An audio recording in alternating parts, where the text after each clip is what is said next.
think about Delhi, so Delhi is on my mind.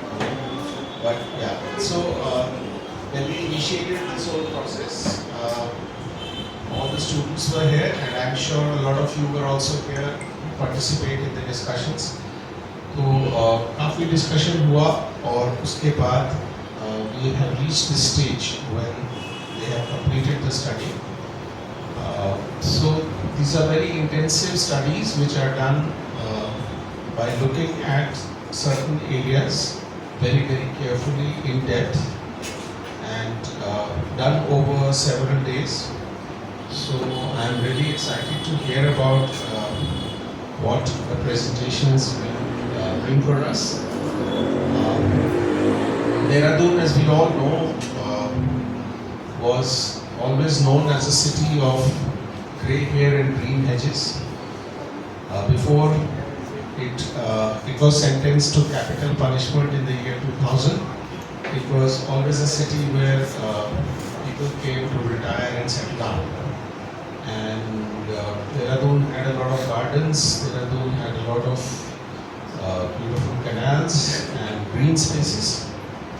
And as kids, we were fortunate to have seen that. But over the years, we have also observed the degeneration of the city into the urban chaos that it now is. In fact, when the British were developing this town, they were developing it as an institutional town.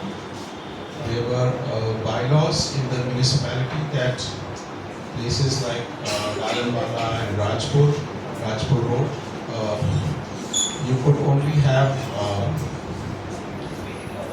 7 to 8 bighas of land if you wanted to build a residential unit.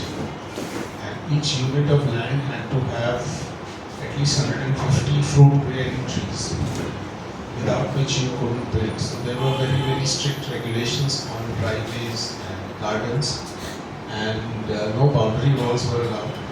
So those regulations existed at one point in time, but over the years things have changed so much that today each of those bungalows has maybe 120, 130 dwelling units as flats.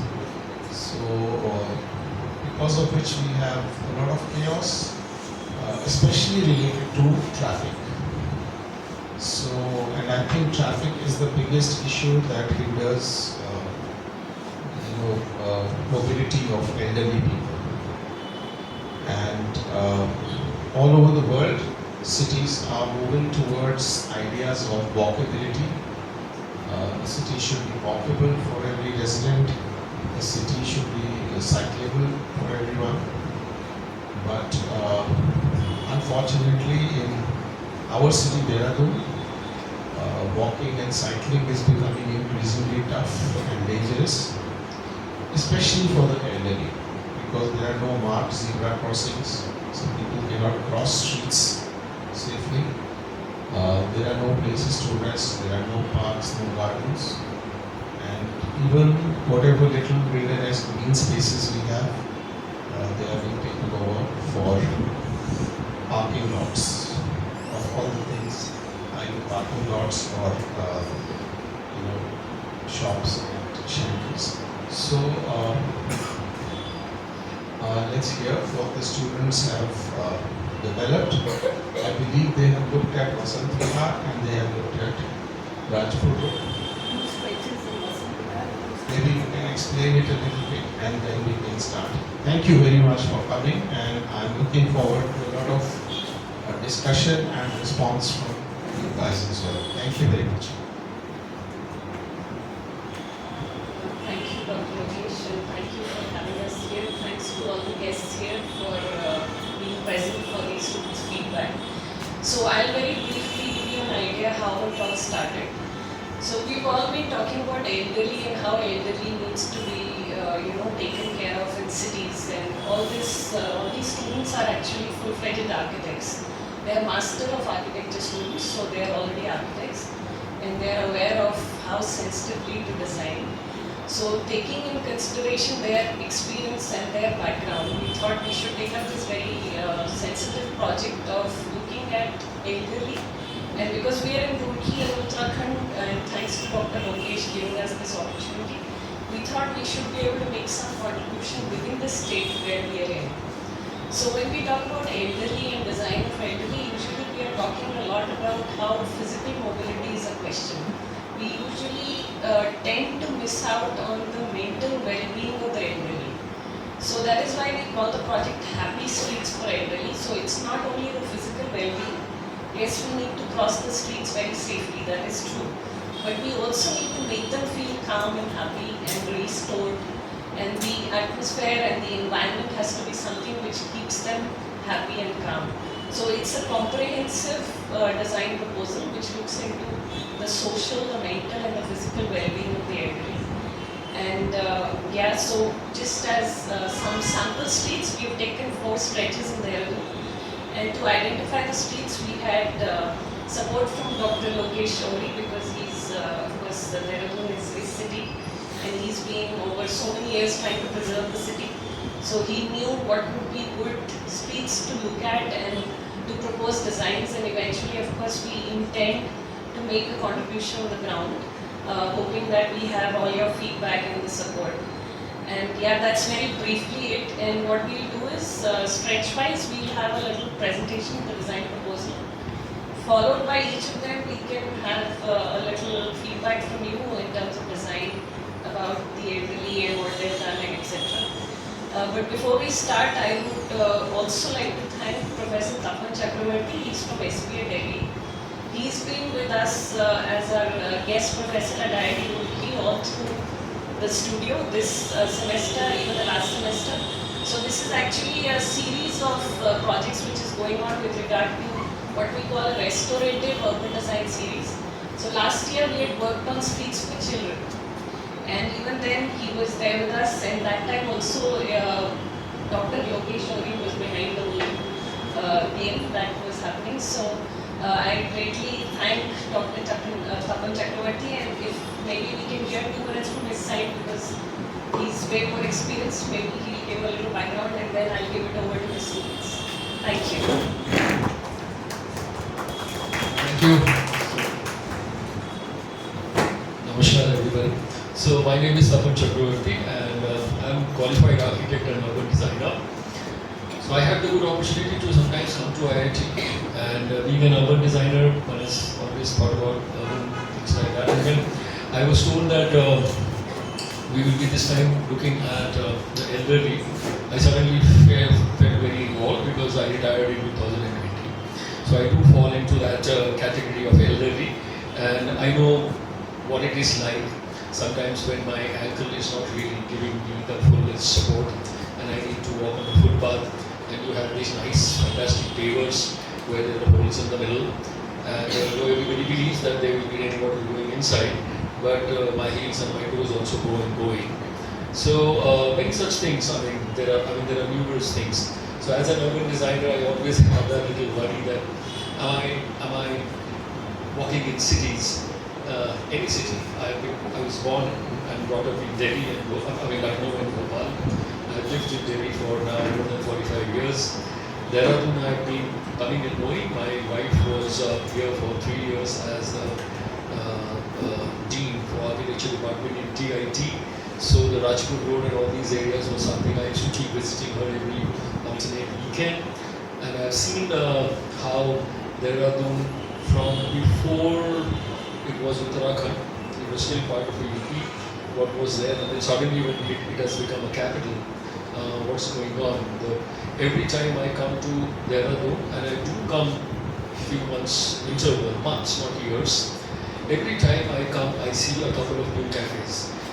It's good to have new cafes, but what is happening is that, I really think that there are a lot of people who eat here. So lots of cafes and all of them are doing well. But the parking has increased, and now that everybody over the weekends want to go to Missouri, the traffic has gone up. There are accidents. I was teaching for some time in UPES, and I found one of the problems that I was told was that many of the younger people from the schools and colleges, they've got their two-wheelers now. It's a two-wheeler city also, and there are accidents, many of them fatal, and so Dehradun, which was actually a place for students and for the elderly who would retire and come here. These are the two groups of people who are today threatened to walk on the streets. And unlike Delhi, where I actually live, people do take their SUVs every morning, drive down 4-5 kilometers, and then go on to a gym to try and see if they can walk on a treadmill. Now, in those 3-4 kilometers, they would have walked anyways, and they just touched the gym door and would have gone back. They would have had a lot of treadmilling done without paying even a penny. So Dehradun, like many other cities, probably needs to look at that. And we have been, I think, for a long time, only looked at cities, footpaths, streets, only for able-bodied males. So I think there is still scope to talk about women. There are still, I now have got a small pup, and I'm not able to take my pup out onto the streets in Delhi because the pup is more threatened than me. So I keep going onto the rooftop. So I guess for pups, for pets, what is the city like? And I know how many people in Dehradun actually have pets. There are many. I think this is one city which has got probably the maximum number of pets. So there are many aspects which we completely ignore when we talk about an urban space.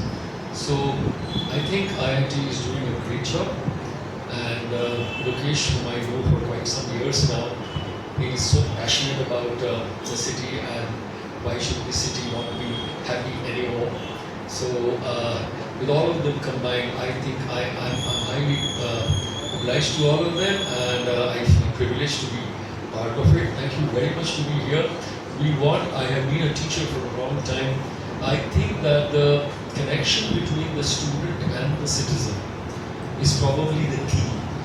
And we as teachers can only be a little, stand in the background and try and sort of speak to them, encourage them. But the connection between the citizen and the youngsters who are going to be actually the architects or the designers, planners tomorrow. This connection, if it starts today, I am sure we will be able to see better our own cities, our own country in the coming not very far future. Thank you very much to be here, and welcome.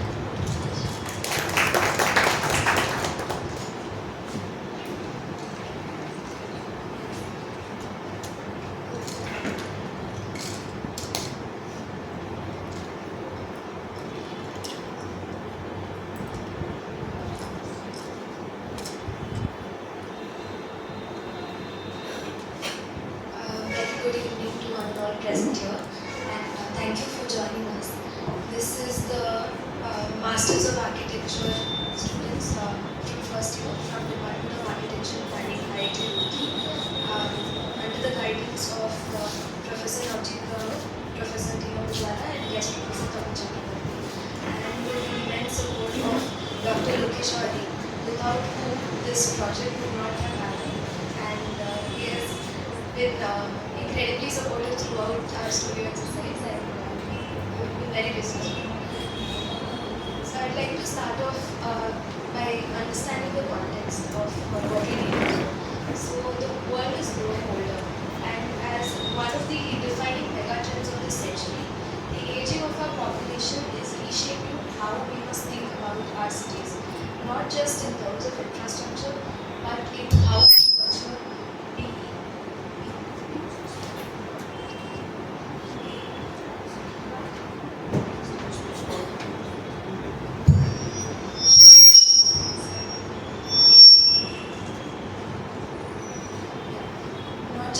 the infrastructure, but in how we nurture the everyday lives of people. So, among all urban spaces, we're talking about streets today because the streets are the most public, most shared, and most traversed, where this transformation of catering to the elderly must happen. So, what do we mean? What do streets mean to us? Today's cities are built for flow and transit. Not presence, not pause, just movement. In the modern day context, streets are conduits that go from point A to B. So we have forgotten embodied the gentle wisdom of old Indian streets, including those of old Dehradun. The street was not a separator but a connector to linger around, with shaded corners, slow thresholds, temple plinths, verandas, and tea stalls. These streets carried time in their bones. They allowed one to stop, sit, and simply be. So the streets were places in themselves, streets for play, streets for commerce. However, our modern day Indian cities remain largely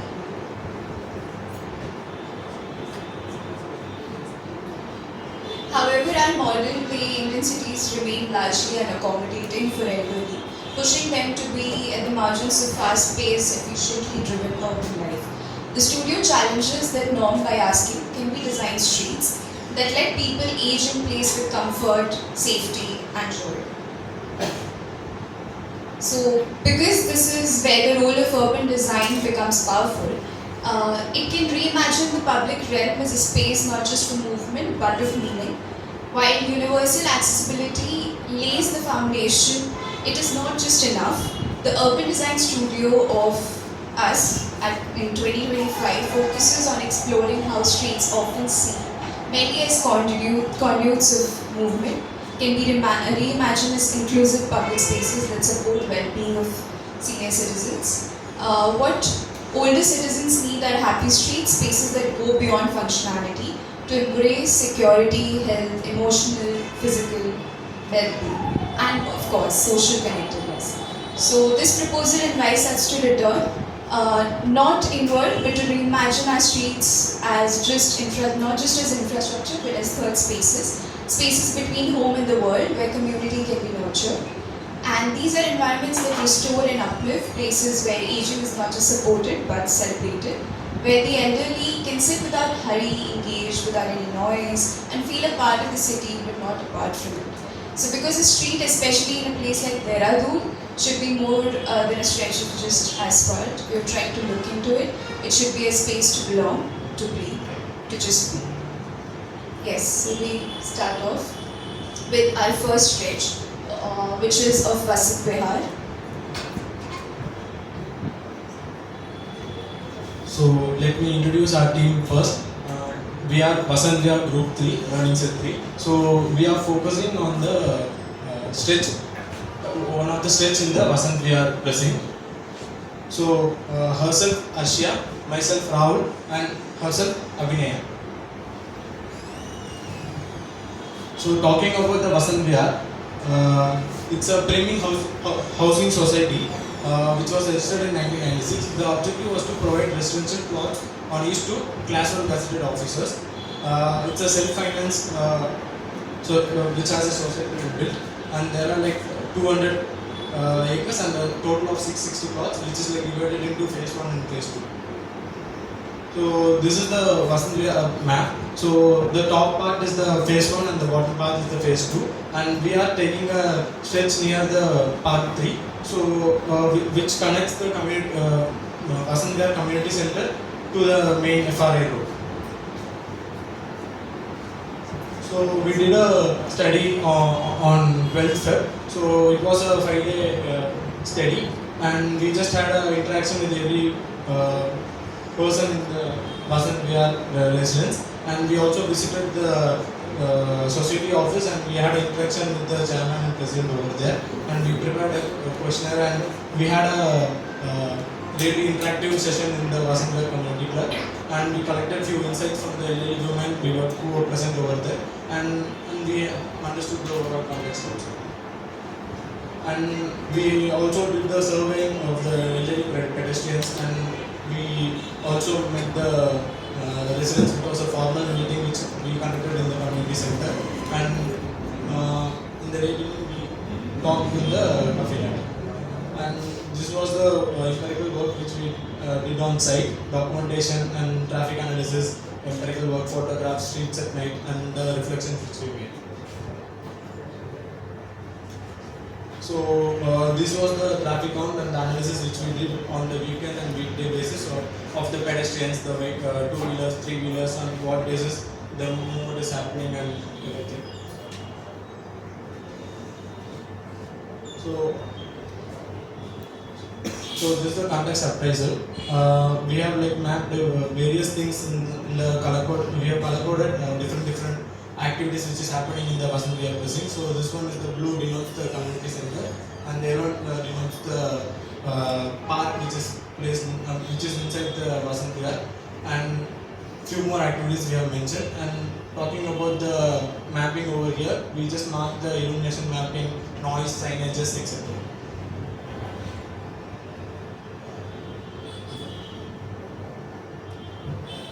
So before we delve into the design, we would like all of you to understand the context in which we are dealing with the site. We've taken this particular stretch as a model example of that represents the rest of Vasant Vihar, but the design is more contextual to the street. So we're dealing with residential buildings that don't go beyond 2 floors, and almost all of the plots are occupied with just these 2 plots that are empty in almost the entire Vasant Vihar area.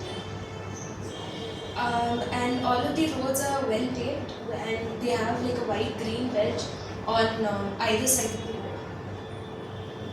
And also, since it's a residential locality, there are minimal speed breakers that are there, but then they're there at the beginning of the streets to control the speed movement with it. And it is adequately lit. The streets are adequately lit, and then they also have clear signages in multiple languages. There are not many seating locations on the street. There's just one ledge of a private residence where people were resting at the node, and then most of the seating was within the park area only. And there were some vehicles that were parked informally along the street stretch.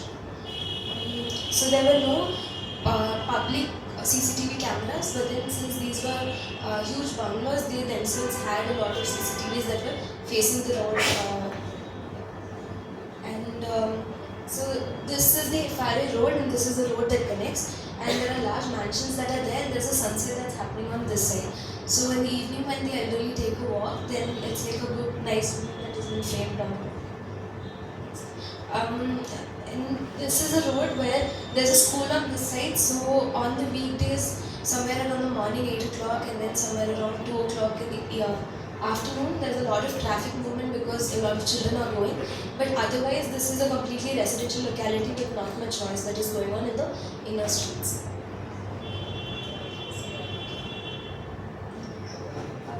There's a lot of landscaping that's been done both in the private residences compound walls as well as the park. So there are some fragrant flowers that one can smell when they're going on a walk. This was the illumination map that we had done of how many street lights are there and how much they light up the street.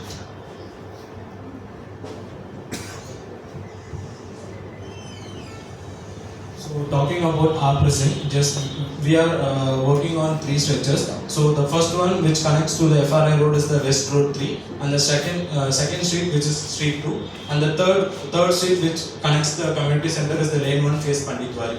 And we are also focusing on developing the park which is present in our precinct. So these are all the street elevations of those 3 streets. And the first street has a higher right of way and many vehicular movements were there. And the street 2 and street 3 are basically of a residential type, and there are more of pedestrians. And these are all the elevations which we can in the Lane 1 phase Panditwari. So these are the few more street elevations which we have stitched together for a view. And this is the street interface and the activities which were happening over there. We have mapped the activity in the weekday, weekend basis on different timing in the morning, afternoon and evening time. So we found the various different types of activities which was happening. In the morning, the street vendors and all those outdoors people used to come and have. In the noon time, there was a increase in the school students, and the evening time, the elderly residents used to have a walk in the precinct.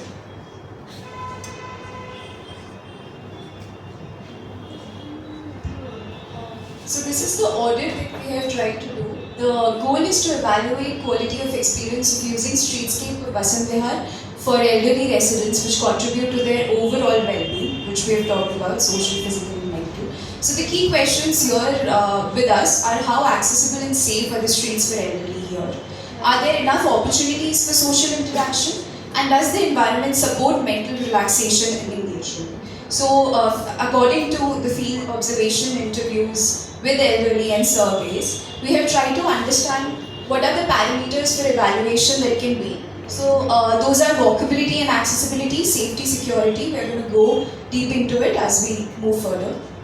So, walkability and accessibility, we have tried to highlight the pictures here, what actually enables walkability or disables walkability in our site.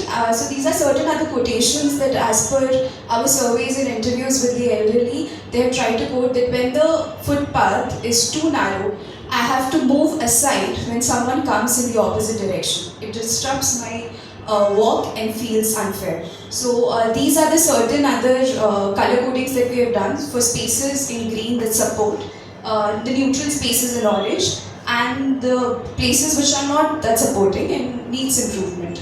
So safety and security related to that, a person quotes, in case of emergency, I'm not sure if even if my neighbor would be able to hear me. So if I call for help, no one even knows what is happening next door. So that is something that we think needs improvement, and we put it into a neutral category. Thermal comfort and seating, I walk every day. This is an area with so many elderly to walk around and have good. So Vasant Vihar is a very green area, so we can know. Noise and air quality and greenery and sensory simulation, which we know. Wayfinding and cognitive accessibility is also there in both languages. Sense of belonging and inclusivity, restorative spaces are there. Opportunities for social interaction are there with the Vasant Vihar Community Club, the complex and the park. And there are certain other multi-generation spaces also that we noticed in the badminton court, etc. So this is the kind of heat map that we have tried to do to understand the various issues that were focused on at the site of while we visited. And we have similarly tried to categorize them in what needs improvement, what is good, and what is neutral. So these are certain other sketches that we tried to do on site. There was an event at the time of Vasant Panchami that we were visiting, and it was beautiful to interact with all the elderly ladies. And that's the park, and this is the ledge that we were talking about. So this is another SWOT analysis that we did on site just to understand that where we stand. So there are certain other strengths which are planned society, it is safe, and the maintenance and everything. But then also the threat is that there are certain cases of rash driving and invasion of privacy, and dogs are a real menace is what everyone quotes. So these are the kind of routes that we try to understand, which are preferred, not preferred, and more preferred with what we have. After the context appraisal and the thing, we have identified the issues from our pressing whatever our issues we are facing. So there were major issues like vehicular traffic during the peak hours or the school time, and there is no footpath, or there was a very minimal space which was provided for a footpath in the main vehicular road, and poor street lighting in the residential street, and dilapidated structure or unpruned vegetation which was spilling out from the compound walls, and broken fencing, and the stray dogs on the vacant lands. And another thing in the Lenon phase Panditwari was the high compound walls, parking on the green edges, and barbed wires and everything. And less shaded areas were around the Vasant Vihar community area. So these issues we just categorized according to the study, so which was like walkability and ease of movement, and preferred safety and comfort, urban aesthetics and environmental quality, and traffic and congestions. So which we have marked in the street section, which we have did. So this one is the street section 2, so which has a minimum width of walkways or 3 subsection, and the maximized private frontage which was present over there. And talking about the Panditwari lane, there were like unpruned vegetation with unpaved pathways, and elevated road, absence of drain issue of flooding, and the step of transform which had barbed wires, etc.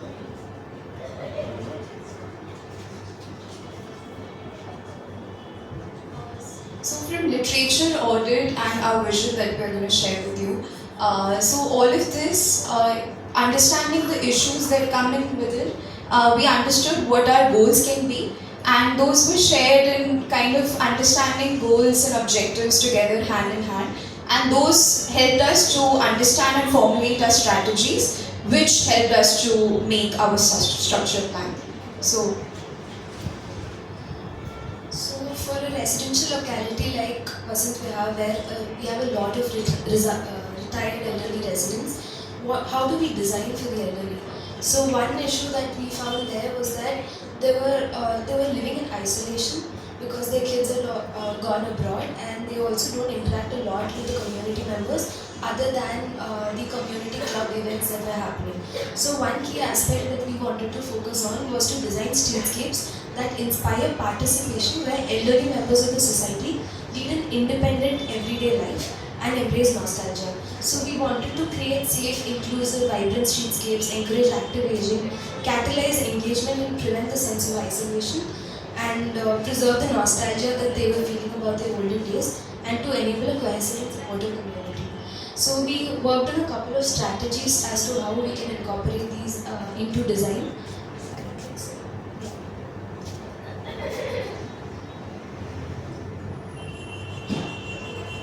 So here we see our vision and the other goals, and try to understand the physical infrastructure and what is already in hand with us. The nodes, the community center, the residential buildings, the grass verges, the open grass areas, which are potential areas for us to intervene in. And these are certain other objectives along with the strategy and the goals herewith. So the proposal concept comes in. So we have tried to intervene in certain areas that we will try to discuss even in further. Proposal elevations. So these are certain other areas that we actually inspire participation, independent everyday life, and nostalgia is what we're going to see in the design that we try to. Well, these are the elements that we are trying to incorporate in our design. The material palette.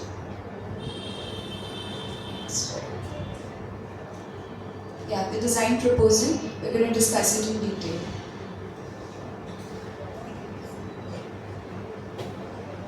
So this is the Lane 1 Panditwali road, this is the FIR road which goes, this is the West 3. So we have tried to, in cohesion with the other group which is also working.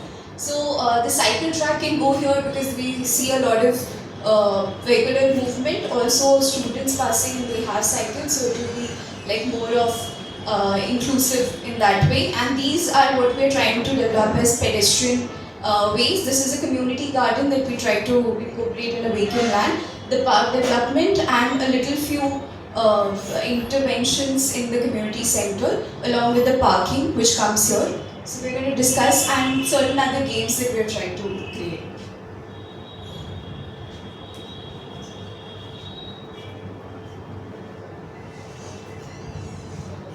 So here we try to make a collage of how we want to bring our vision into play.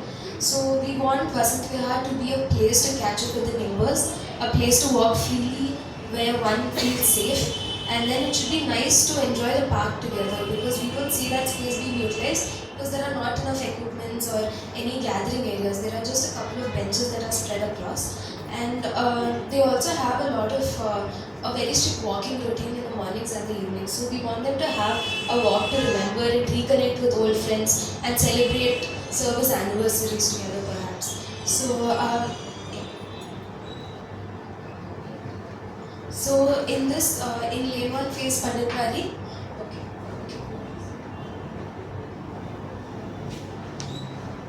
so we've given a cycle track here. We've sort of demarcated different lanes for pedestrian pathway and cycle track to ease up the movement in a road that is otherwise congested. And then in this space, we've given like niches in the park boundary wall to carve out some space from the streetscape and then make it an active street. So we've given elements like a community board where they can put up things together, and then outdoor musical equipment. Open gym was something that they really wanted, so we are accommodating that in these spaces in between. And also we're incorporating some water element to create like a restorative nature, to hear the sound of water, to attract birds in the area. That was one option, and then the other option we're thinking of is to make the park boundary entirely permeable with just wooden posts and not like a boundary wall at all.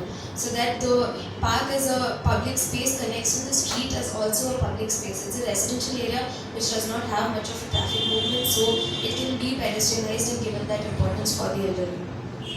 And we're thinking of giving green walls opposite these seating areas with flowers of different colors so that they have something nice to look at when they're resting. And then this is the water feature where they can sit by the water within the park and on the street. And then we're also, this is a detail of the green wall that we have proposed.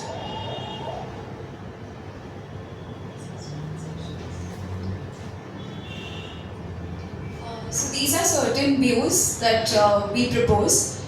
This is Lane 1 Panditwari. So these are the bamboo fencing which are quite permeable, and there comes the timber post, or we can make it in any material which is softer and is a little porous and permeable. So yes, so these are certain other furnitures like a chessboard or for board games that we're trying to do, and also open gym we have provided.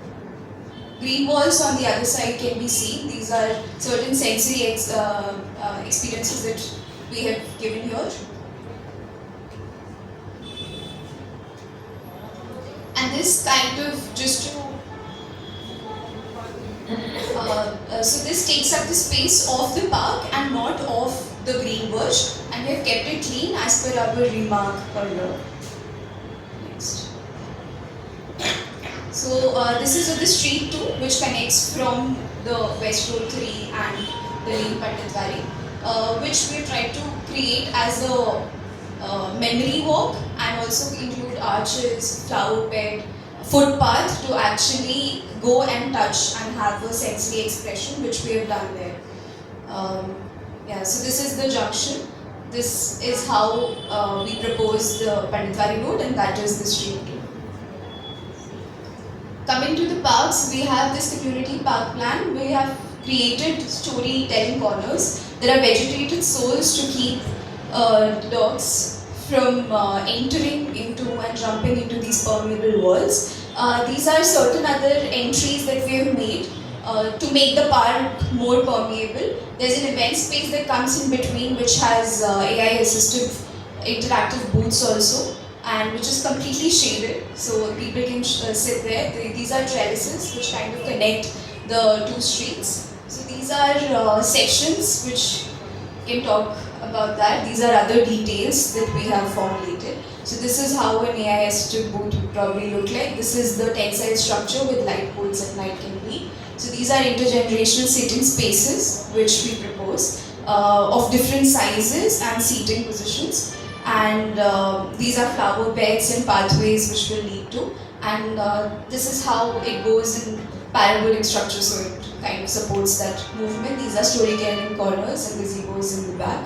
These are dog mounts, which one was already existing. We have put more there. The pathways with permeable park boundary and the event space. So this is the aerial view of the park. This is another garden plan that we propose with certain trellis structures, certain other gardens. This is how the community can involve, and the community club and parking area plans. So this is another event space or the waiting area that we do, and an entrance porch with water feature. Thank you.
much for patiently listening to our presentation. Thank you.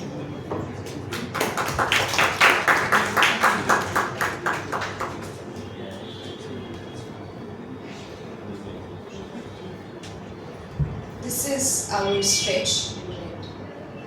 So, Ashwin, you can invite their feedback briefly. We would like to invite all for any feedback or suggestions that we would include and further enhance our experience of creating spaces.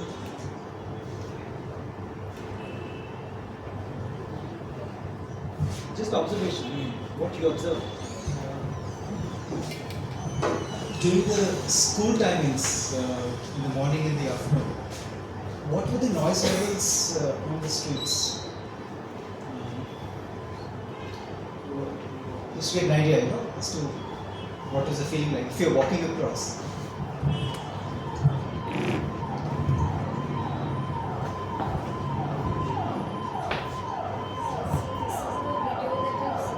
Showing the kind of activity in the street during the peak hour. So you can see how many kids are walking, autos going, and vehicles also that were going. So, Was there too much of honking? honking, I would say for the kids because they were crossing the road haphazardly, so there was no streamlined movement of the pedestrian, and we feel it's also safer to have a separate track for them, and that is why we propose. Do you have any suggestion? Well, yeah, I think this is probably, I guess, the school's responsibility. I mean, they should be teaching the students how to walk on the road and how to cross the road. I mean, as a child in Zambia, our teacher actually took us to the road. For a full class, she actually taught us how to cross the road safely. Probably this is something that the school needs to do. It's not your doing, but I'm just an observation. This was inevitably an activity that was happening, and there was no space for the kids to walk. So, which is why they were spilling onto the green land that was there, but there was a lot of landscaping, and the vehicles were going, and this is not enough space for two-way traffic to happen. So, Right. we wanted to streamline that. That's all. So maybe also you might want to suggest or express that we understand that maybe children need to be trained, that is all right. But isn't it also good that children have the freedom not to always be obeying the teachers or to be going like an army? So it's about the freedom and it's about having choice to move around in your city as a child and not being able to think too much. And especially in a place like Vasant, Vihar, probably because it's kind of protected, it's not like Rajpur is a totally different volume. True. So maybe it's not all that bad to give a little freedom to the children also. I mean, that's just a point of view. So I think that it's a very interesting point because I remember when I was in the junior class in KG1, sorry, KG1. One of the classes that we had, I still remember, even as a little kid, we were told that because in India the vehicles move on the left side, the pedestrian is supposed to be walking on the right side, Yes. so that you have the oncoming vehicle so that you can do whatever you can. But if the cars are coming from behind you, you won't know. Now, I don't know if these kinds of things are taken up in schools anymore. And so those kinds of things are there. On the other hand, we also, as designers, we feel that it's important to give some thoughts to the kids, yes, but if spaces can be designed in a way that the kid finds it automatically, sort of inclined to go in a particular way, we can then, as space designers, we feel that we have done our bit. So that kind of a thing. So we can't do the bit of a school teacher, but spatially, if we can make them, and this is a nice place. So what our students came back and said that nobody finds a place except for the car. And as a result, what happens is that because the pedestrian does not find a space, they'll end up interfering with the space of the car. And the car is not bothered, so the others get threatened. Or something of that sort. So these are the kinds of things perhaps we need to deal with. And I think that that's an important and interesting point. Yeah, thank you.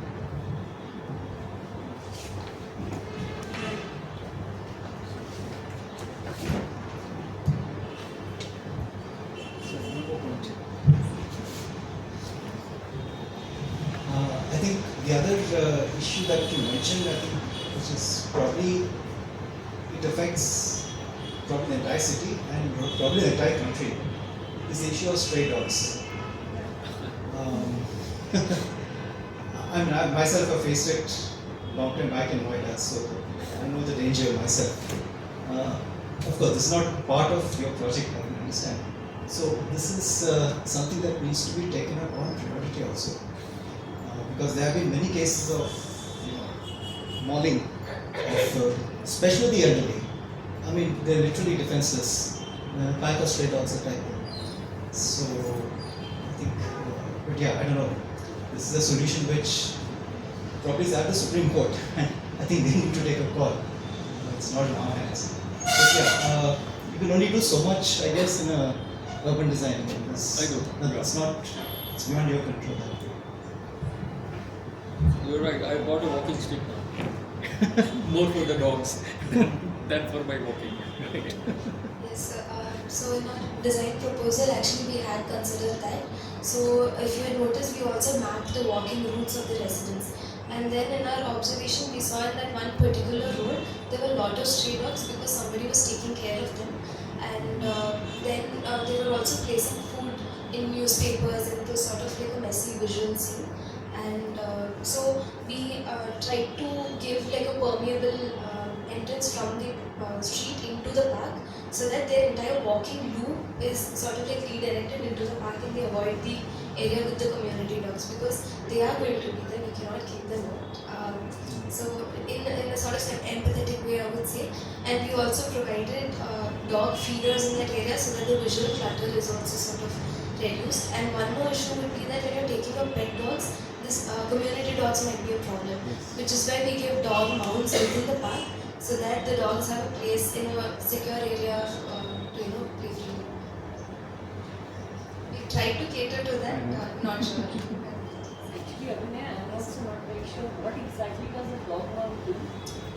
Ma'am, dog mount is like you have a burrow space within, and then it's just for a dog to like play with levels, jump around, and be more enthusiastic rather than just open land. Are there, dog mounts anywhere you have observed? Anywhere? Yes, we have proposed it in the park, and many a times what we have heard that dogs are they react in a certain way because of the heat stroke that happens. So they are feeling a lot of heat and they don't know what to do, not much water to drink. So we have provided certain other booths also for them to have water, and these are mounts that they can go inside and then play along and feel cool around that area. So this cohesive space of pet dogs, we actually saw, and there was an observation made that the pet dogs and the stray dogs were actually cohesively existing in a space and playing together. So that was something that we also saw. Very compassionate.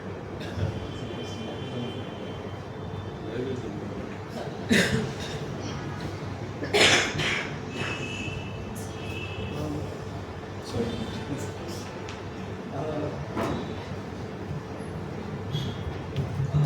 What has been thought about parking? Because those who want to, those who don't stay nearby, they want to come there and drive and they want to park. Any provision for parking?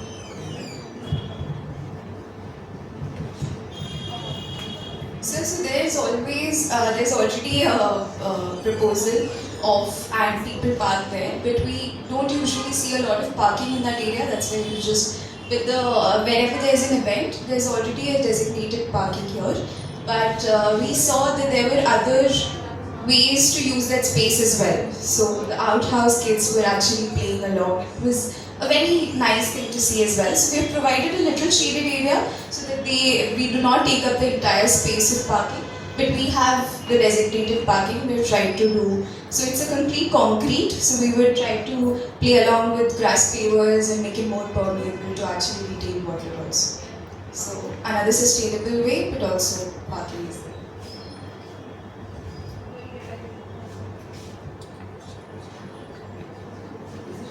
Disconnect this, no?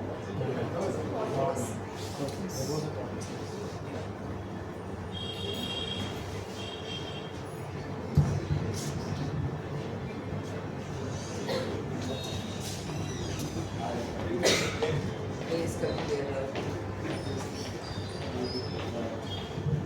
two questions for you. To be very honest, who's going to maintain all this? In my city, I have seen something close to like 50-60% of the work, something close to this. Nobody maintains it.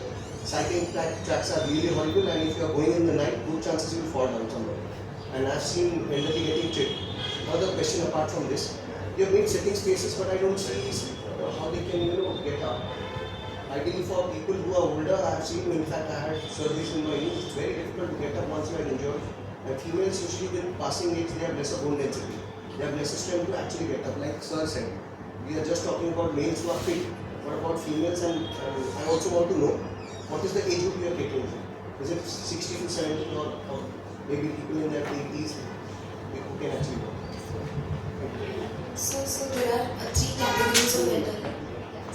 So in our literature we understood that there are three different elderly groups that we need to cater to. 60 to 69 and then from 70s to 79 and 80s to 89. Ideally that we design public spaces for.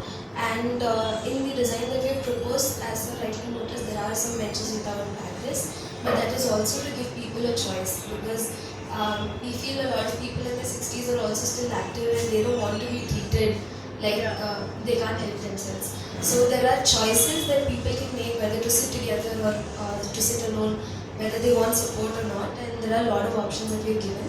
And then for the first question you had asked about maintenance, we are lucky that Vasant Vihar is a privately maintained society with a lot of elderly residents and they have their own community budget as well. So they are a self-funded society, so we hope if they do like the proposal and implement it, then they'll be able to take care of it. And they can also choose the extent to which they want to implement the proposals.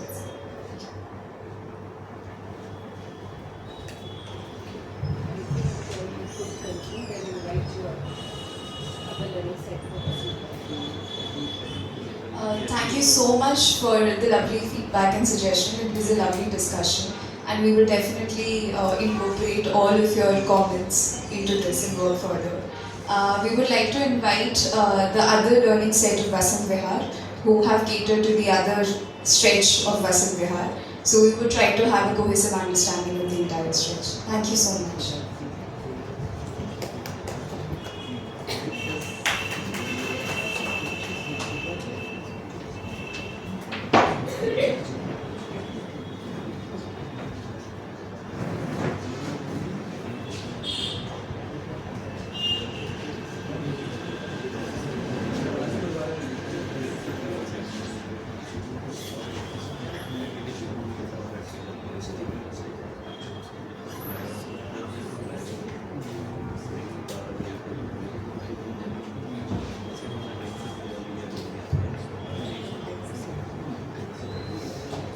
Hello everyone.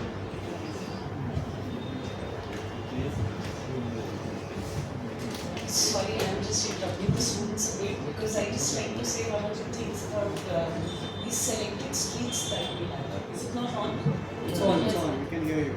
Okay, sorry. So just interrupted to tell you a little bit about the selection of these streets that we have. So there are two stretches, so which means they might not be the complete street, a stretch of a certain street. So two in Vasant Vihar and two in Rajpur.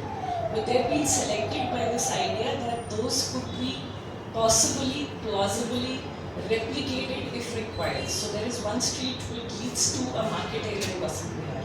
There is another street, the other side it goes to the community center. So there is a culmination into a public space where people congregate, and then there is a typical street where people walk and the elderly walk and like they talk about pets. So there has been a reason and a thought behind selecting these four stretches for this project, so that eventually if we like to make Dehradun streets elderly friendly, we'll be able to take learnings from these and either replicate or simply take certain ideas from these streets and be able to make the complete Dehradun as elderly friendly. That was the idea. Thank you.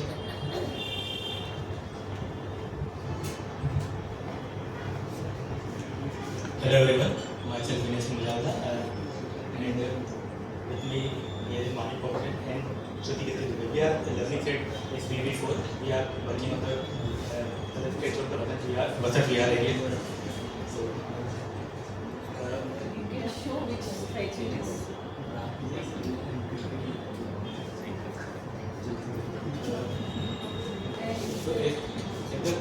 context of the Dehradun is already set given by the previous group, so I should cover side directly. So our you can see our side, the area was 26, this the Pandipari lane, of the Vasant Vihar, which crosses the main road of the which goes to from M.Arch to shade we can see the evolution of the street that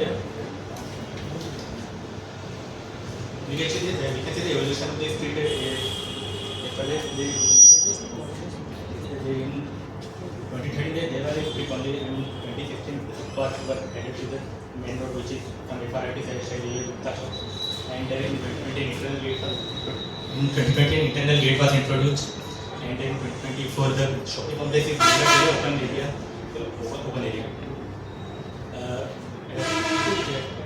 Getting to know the better understanding of the site here.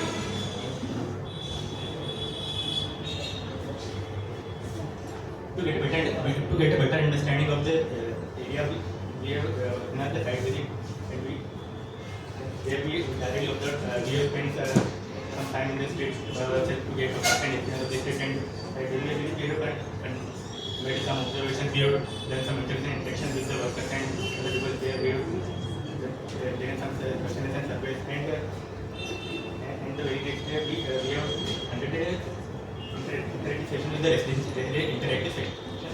of the society. So this is our study area, which we can see the last group stage ended here, and our stage starts from here. This is the road which leads to the FI, and this is the road which leads to the shade view shop, and this is the road which leads to the community center of the Vasant shopping center of the community Vasant Vihar, and we are the midpoint street. So the land use character of the Vasant Vihar is mainly largely residential with one is two structure only which are from other land use, which is this is the community office, this is the society office, and this is the shopping center. And the building height parameter, we can see that the highest building is with only 7 meters, and so we can say that all the buildings are designed way to the human scale.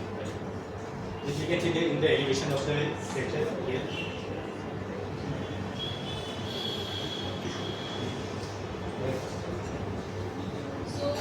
There were various surveys and various studies that we did. One of those was the illumination study of the site, of how the site acted during the day and during the night. So we have conducted the survey of natural lighting. So there are various points where natural lighting is very prominent, but during the night time we are mostly dependent on the street light. So it was seen that street lights were not present in the whole of stretch, and there were many areas that remained dark.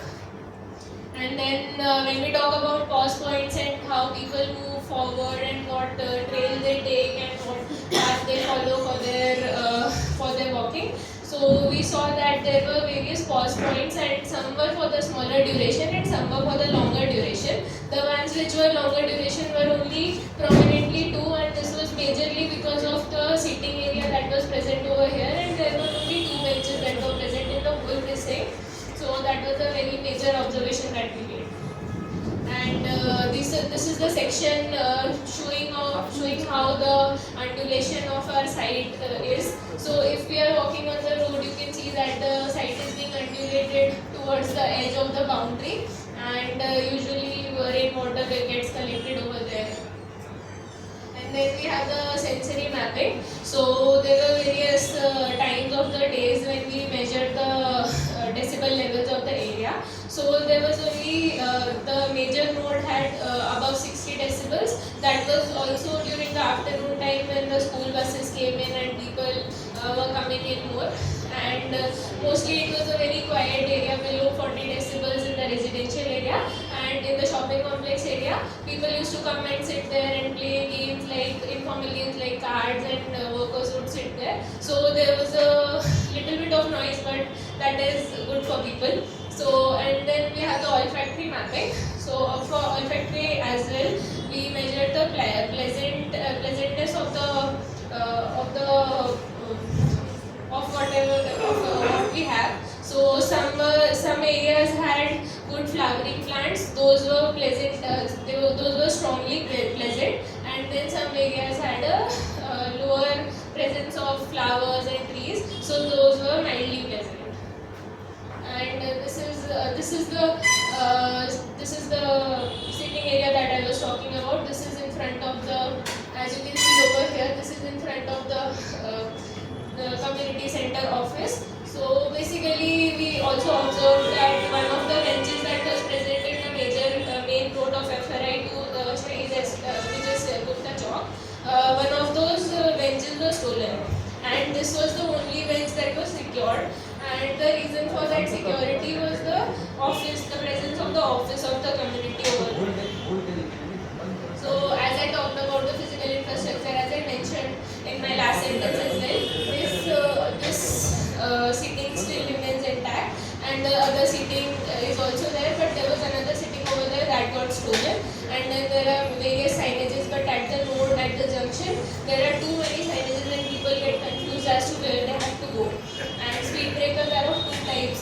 One is the plastic speed breaker and one is the speed breaker built into the road, and people usually avoid the speed breaker and go by the side. So when we had our recent visit, we had activity mapping survey done. In that survey, we took 4 times of the day in which we looked at how elderly use the space and how they go through it. So the major activity that the elderly did from morning and some point in the evening was walking. They mostly went for walks and cycling for physical activity. And also they had some people that, since there is the presence of a temple in the shopping complex area, so they came for the temple visit, and they used to just walk around the site and stay there and chat with their friends. From 9 to 1 we have the activity is significantly reduced as it is very hot, and then only some of them came out for walking their dogs. From 1 to 5 p.m. since there are school children coming back from their school, so this area there's a school present over here.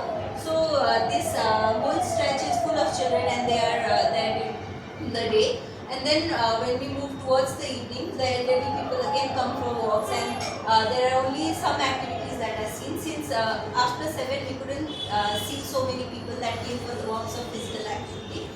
So this is there. And then this is a section showing how the road, the main stretch of the area is, where the road is wide, and then there are pavements that are present here that the elderly use oftenly, and then there is a seating that is also being used by the elderly for some activities like chatting, sitting there, and then talking to people when they come in for walks. So when we are mapping the activity, we also map how the changes were made were there during the weekend. So during the weekend, the activity didn't differ much, but then during the morning, because the walking that they used to do is a physical activity and they do it often. But then during the afternoon time, the children that used to come from the school were not there. So the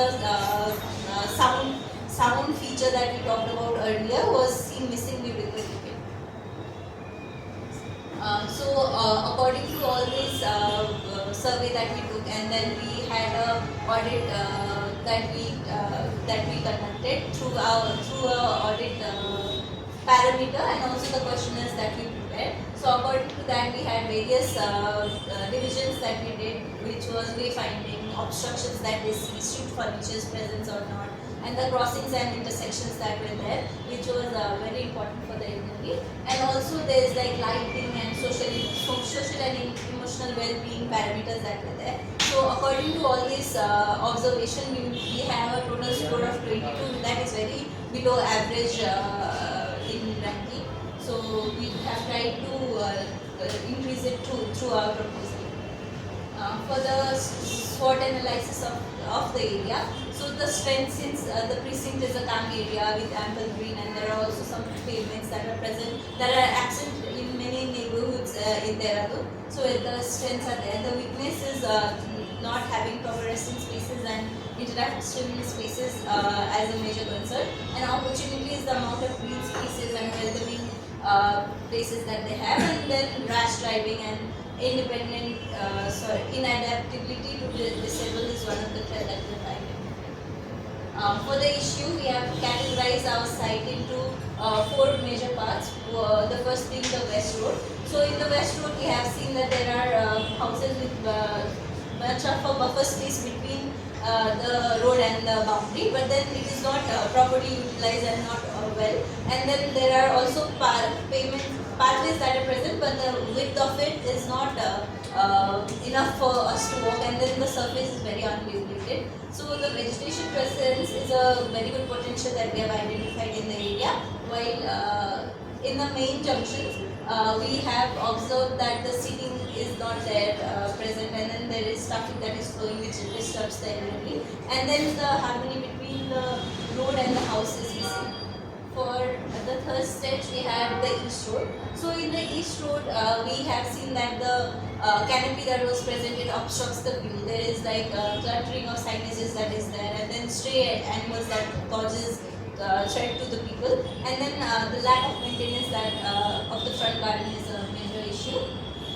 After that, the society and society office and shopping complex. Since we have identified that the society office is a safe space for people to be around, but then there are not many designated area in that space, and then there is the entrance of the shopping complex is very small, which doesn't seem like a welcoming environment, and then the segregation of the space is not well done. So the major interventions could be done in these areas. For the vision statement which formed through the issue was to transform Vasant Dehradun into a elder-first neighborhood where safety and accessibility through inclusive design fosters a deep sense of belonging, making the streetscape a welcoming space. So to achieve our vision, we have developed a several goals which goes like the introduction of spatial hierarchy, like segregating vehicle and pedestrian service zones, organizing clutter and hygiene issues with relocate the redesign garbage bins and proper enclosures. And that is segregation of space in terms of their dedicated usage for leisure interaction and daily routines. For this stage, establish a unified streetscape vocabulary for main and side roads. And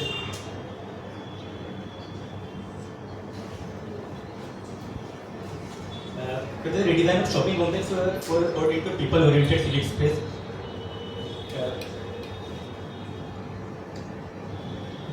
So the objectives were to transform the lesser utilized space that we have seen, and then redesign the road edges, the East Road and the West Road, and then enhancing the lighting and visibility on the East Road, and then to establish clear zones for parking and informal vendings like fruit and vegetable vendors, and to activate vacant front yard and buffer zones as interactive community spaces, and then simplifying and unifying signage, waste disposal and boundary treatments for everyone to be accessible. So the strategies that we have used for utilizing the underutilized spaces were like defining pedestrian paths, and then using paving to guide flow, and then installing entry signages, activate edges with kiosks, and to improve road edges we have added benches every 30 to 50 meters and place bins with planters and plant shade trees and green buffer spaces. To enhance lighting and visibility, we have used pathway lighting and trim gardens for the openness, and use light colored surfaces that can also reflect lights, and install vertical light poles. And for organizing parking and vending zones, we have marked parking with paint or tiles for segregating it, and then creating vendor platforms, mainly temporary, and use recessed building fronts and display clear user signage. And to activate front yards as community spaces, we have added micro gardens, we have indulged including sitting, and then we have added pavings, and we have also added street facing elements, and then simplifying signages also has limited sign clusters using green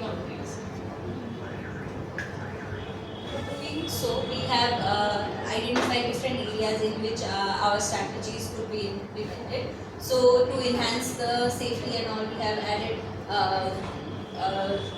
pavements, pathways in that area. We have tried to enhance the society office by creating spaces and providing utilities. We have also tried to take the buffer areas and then create more inviting spaces, and then some spaces for activities have also been generated.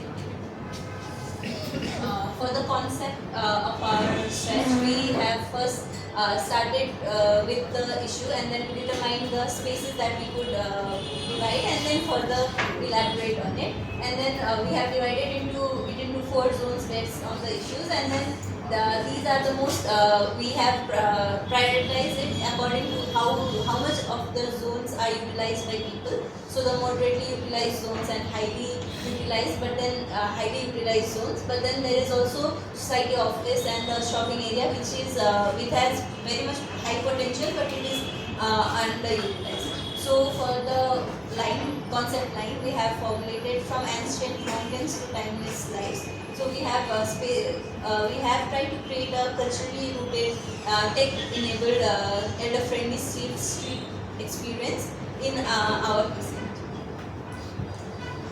For our narrative and the concept, we took how the dunes were formed and how the shivaliks were formed, and then we added on how settlers came into the Dehradun and how they started creating culture and they started creating art, and how the harmony between nature and people emerged.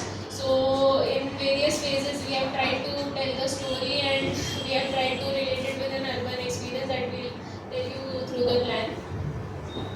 So this is the major intervention that we have done. So as you move from the west road to the east road, we have taken the west road as the starting point. So there are various changes in the colors and the patterns of the footpath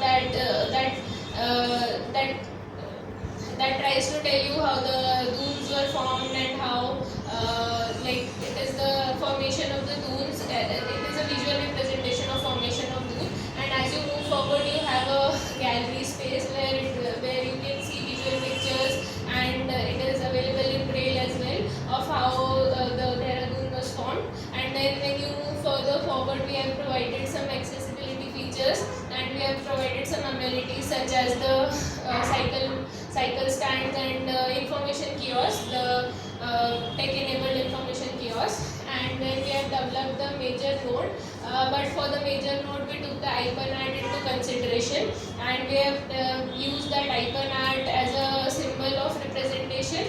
And then we have given a tabletop crossing that is basically connected on all 4 sides, and it is raised, so it is for the pedestrian comfort. So it is raised to a height of whatever the pathway is raised to.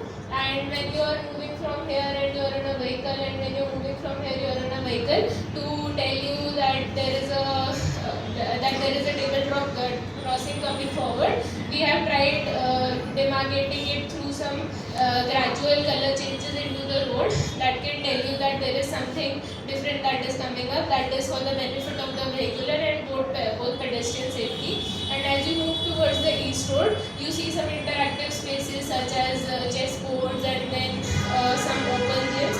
And then when you move forward, you see the shopping complex area. So the shopping complex area has been developed into an open shopping complex area, and there is a whole plaza that has been created, and there are shops and tensile structures that will be used for immobile vendors and informal vendors.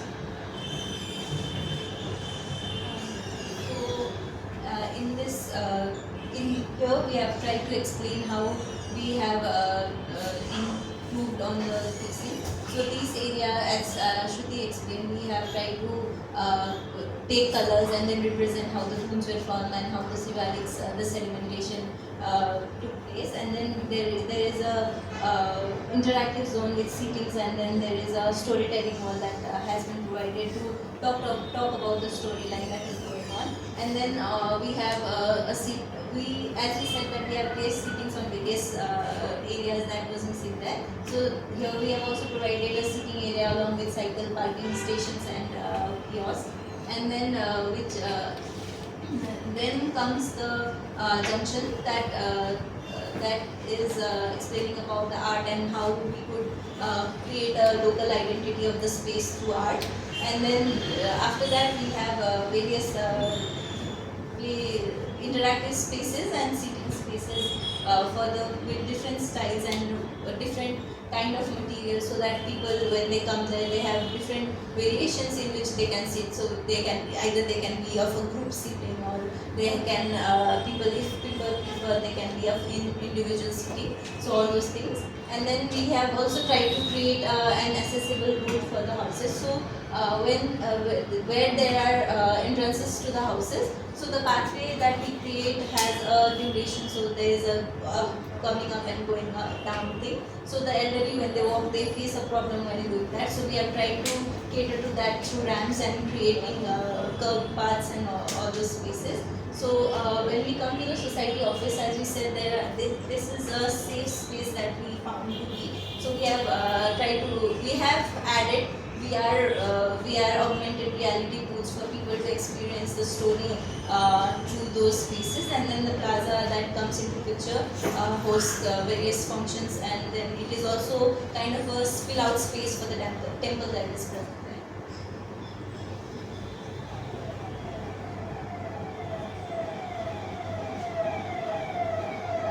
So these are some of the views. This is of the junctions that is present, and this is of the shopping area with various kiosks and then is space there. Also, we have, since there was a party present and there are various amenities that have taken place in the shopping space, so we have created that.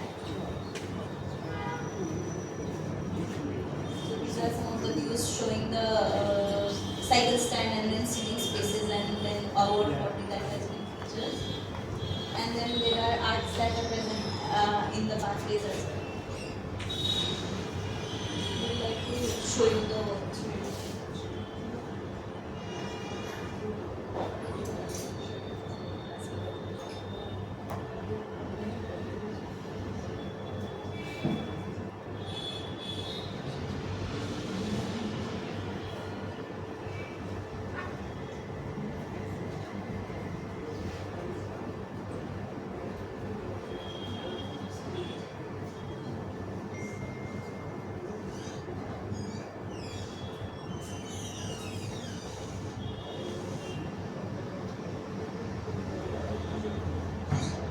The interactive space telling the story about how the dunes were formed, and there are seating spaces also provided at the same point for people to also rest over there.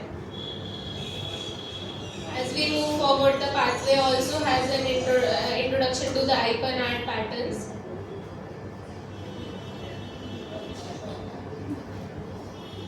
And then the cycle stands come in and the information kiosks come in on both sides of the main node that we have. And main node also has been developed with some sitting areas for people to just relax and sit. There is a cycle path specifically for cycle users, because when we went there were many people coming from outside of Vasant as well. Those were cycling over there. And carrying forward a design approach of the icon art and the safety of pedestrians. And then we have the interactive chessboard, and then we have some lights that are, we have some interactive seating as well, where people can sit with various kids and people that they are coming with. We did not try to change this stretch that much because it had great beauty of the existing trees, but it did require some lighting, so we have provided the lighting as required, and the lighting height is 2.8 meters according to the standards that it should be.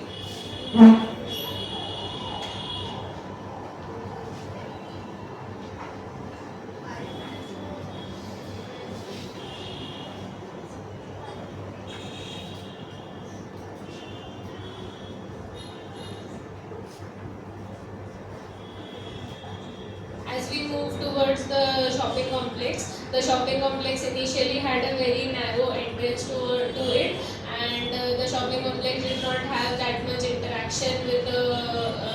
with the people, and people did not go there very much, and there were very limited shops. So we wanted to enhance this whole area as a plaza and as a place where people would come in, they would just want to sit, they would just want to spend their times, and then they could see inside, they could see through it. We have not used any wall to segregate it from the people and the road. And these are the AR booths that we talked about for telling a younger generation of how Dehradun used to be in the earlier times. This is the multi-purpose hall, multi-purpose plaza that we have provided. As there is a temple present over there, many religious activities can also be done over here, and many social gatherings can also take place over here.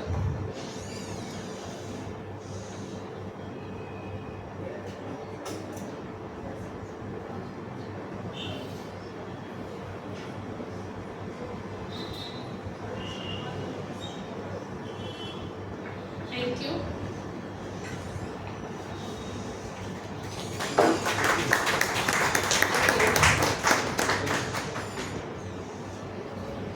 So we would like you all to give us your valuable insights, and if any questions, then we would like to answer your questions as well. Okay, I'm Vicky Rawat, and I'm kind of lost since I come from that area, and that looks so beautiful out here, and the kind of like features or like elements which you have like provided in your walkthrough, that is amazing, and especially those like pebbles, like which you have provided on site so that like water can go down, right? Few things since I just joined you. Near the plaza, like I don't find that building, like which you were talking about, the shopping center. And it was there in white, but I think you haven't done anything to it, right?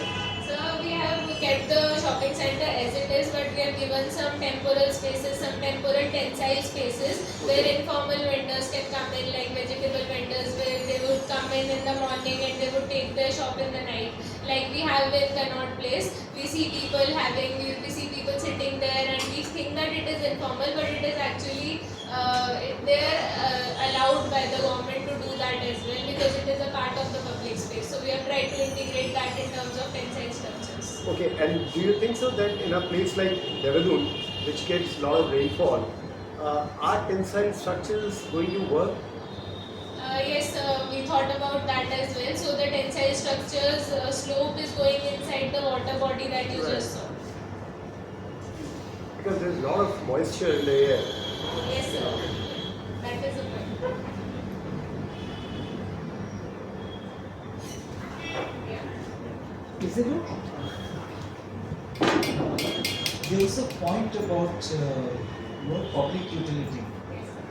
Is that the case in the entire Vasant Vihar area, or just the portion that you study for?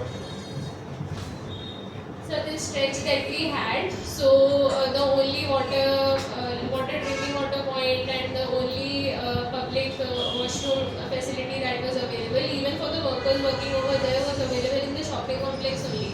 And if you go further, it is present in the other stretch that we just saw, but that is in the community club, and it is only to be used by the people of the community and people of Vasant Vihar. So we tried to provide that in the shopping complex area. We have given washrooms and we have given the drinking water facility as well to take care of that. As for your question, we studied this area, so we know better of this area only. I just missed. I just missed one point. What is the white structure which is right in front of the complex?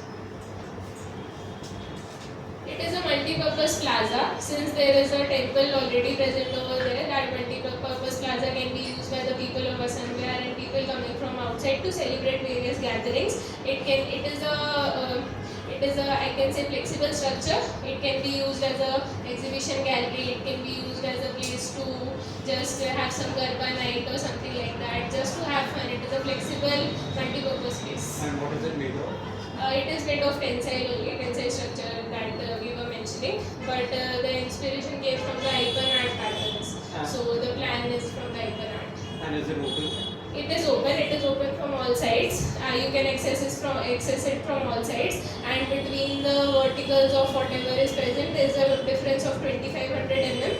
That is 2.5 meters. So it is accessible to And we everyone. have a rock, we have a roof. Yeah, there are 5 roofs. There are 5 roofs, and then there are verticals standing on the sides.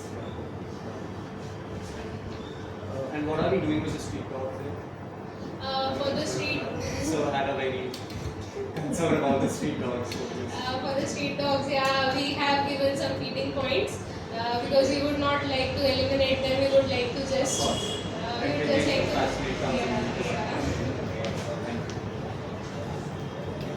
Sorry. This is my viewpoint. There are a lot of, I would say, probably it's a bit of a controversial subject in the sense stray dogs. It's all over India, and it's a very touchy subject, you know. But the thing is, many a time they are a public health hazard and a safety hazard. I mean, it's for pedestrians and vehicles both. So it's something which is probably needs a national debate, or there needs to be some more, you know, how do you put it? There should be a national policy on this, whereby it is safe for people from both sides. I mean, the human beings as well as the strays. So unless we have a national policy, this menace is, I mean, I call it as a public menace and you know, a health hazard. But yes, again, there are many viewpoints on this. So I mean, it's beyond the subject of this discussion. But yeah, I guess we need to manage with what we have at the moment. Policy.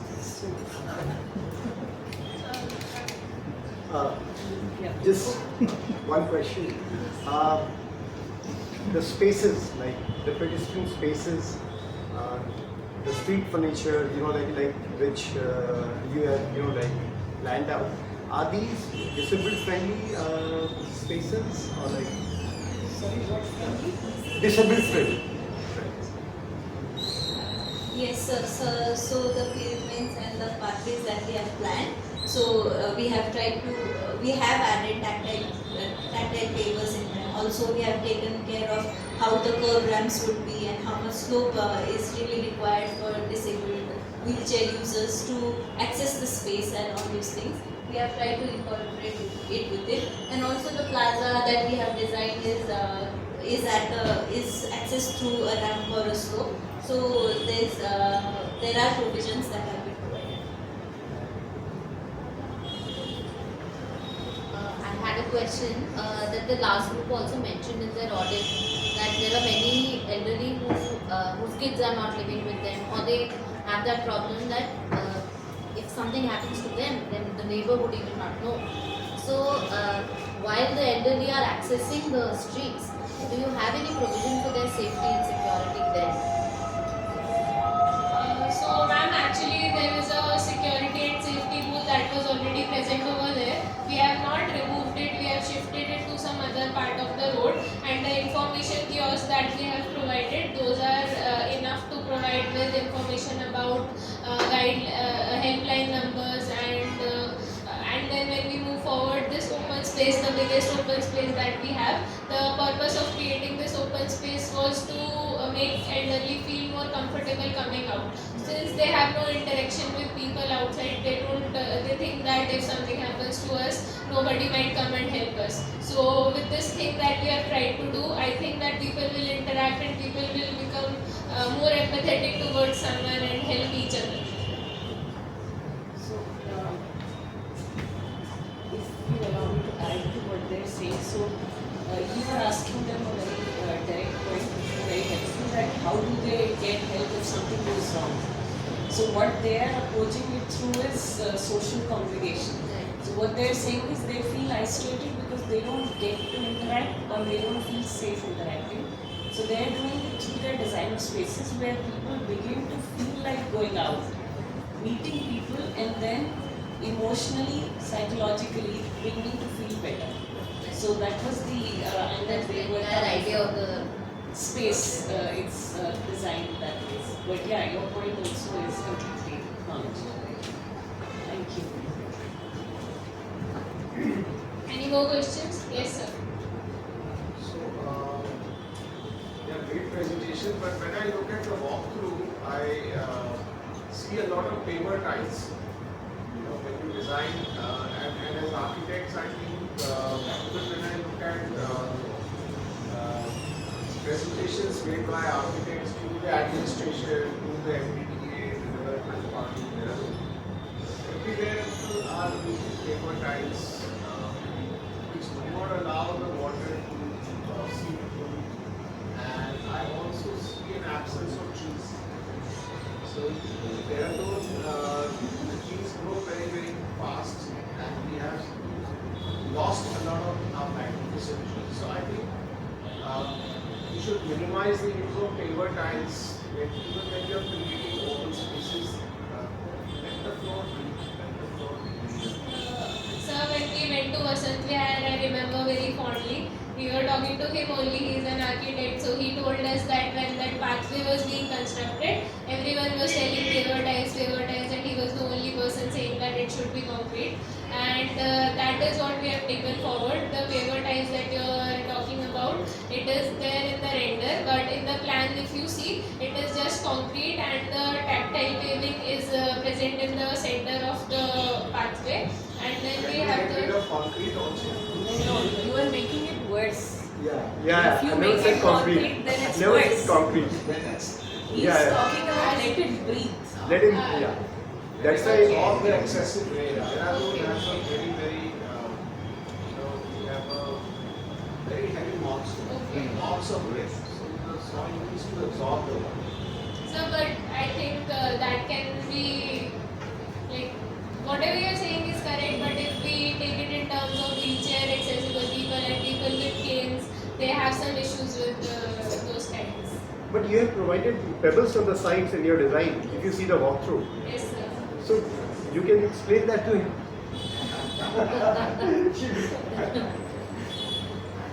That's an architect helping an architect.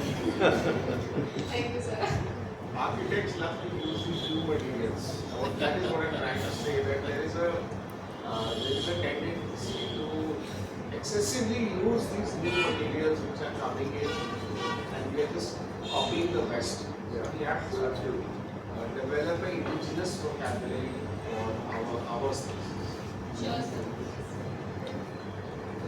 I just have one more question. Yeah. So are we doing something with the roads as well? Because I feel that patch. Are we doing something with the roads as well? Because I feel that patch are very narrow roads, especially with the from the complex to the community center that we have, Vasant Vihar community center that we have. That road is very narrow. What are we doing? Are we like broadening up? The road dimensions right now is 3.5 meters, and we did the activity mapping, so we made these time lapses of how many cars are passing through and how many people are passing through, and according to that there is no much traffic congestion, and if needed, if the traffic congestion comes up in the future, we can obviously look into it. Alright, I think you can invite Rajpur. So I would like to take you from Vasant Vihar to your very own Rajpur Road where you are sitting in right now. So I would like to invite Rajpur Road Group 1.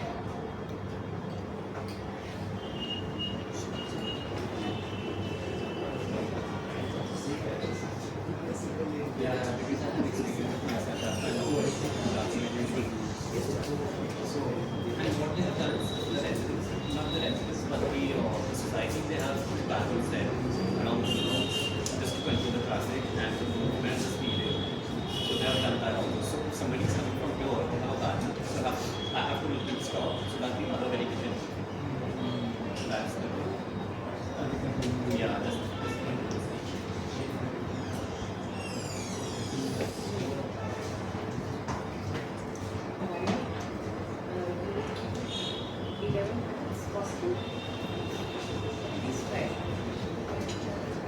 Say what you have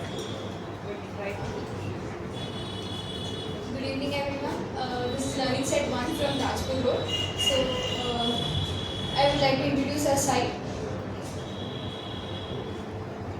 So our site starts from this point, which is the Radiance Hotel, which is directing towards the Vivekananda Circle, and this way we go towards the Jharkhand. So the background of Rajpur Road is it has abundance vegetation, and it has the vegetation has slowly come down through the development. So the major landmarks in the stretch are Shrigeri Shardamba Shiv Mandir, Starbucks, Ramakrishna Ashram, and Vivekananda Netralaya. So this is the accessibility map where we are showing the primary vehicular circulation and the secondary circulation along with the pedestrian movement, and also the facilities which are given in the stretch. So this is the evolution of Rajpur Road from 2010, where we can see there's abundance of vegetation, and then in 2015 how the vegetation have reduced and how the complexes have come, and then in 2025, which is the current situation wherein there are too many commercial complexes on this side of the stretch, but thankfully because of Ramakrishna Ashram there is some kind of vegetation which is still left over here. And so these are the major stakeholders that we have come across when we were surveying here, and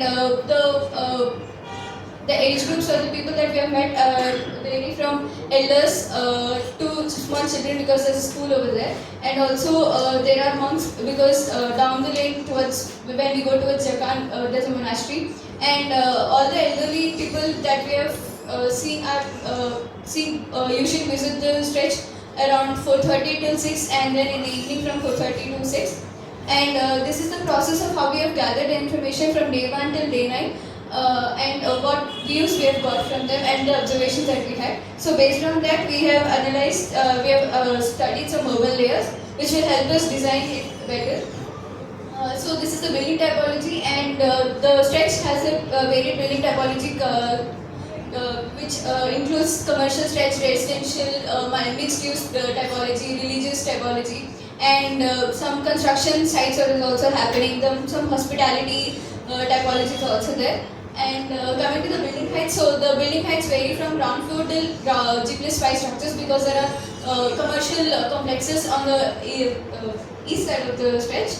And so in the stretch we have these social gathering spaces like the open hawkers which are selling the brass steel items, and some small local grocery stalls, some tea stalls, and some food stalls, wherein people come there and they have their they just catch up with their friends and then they move.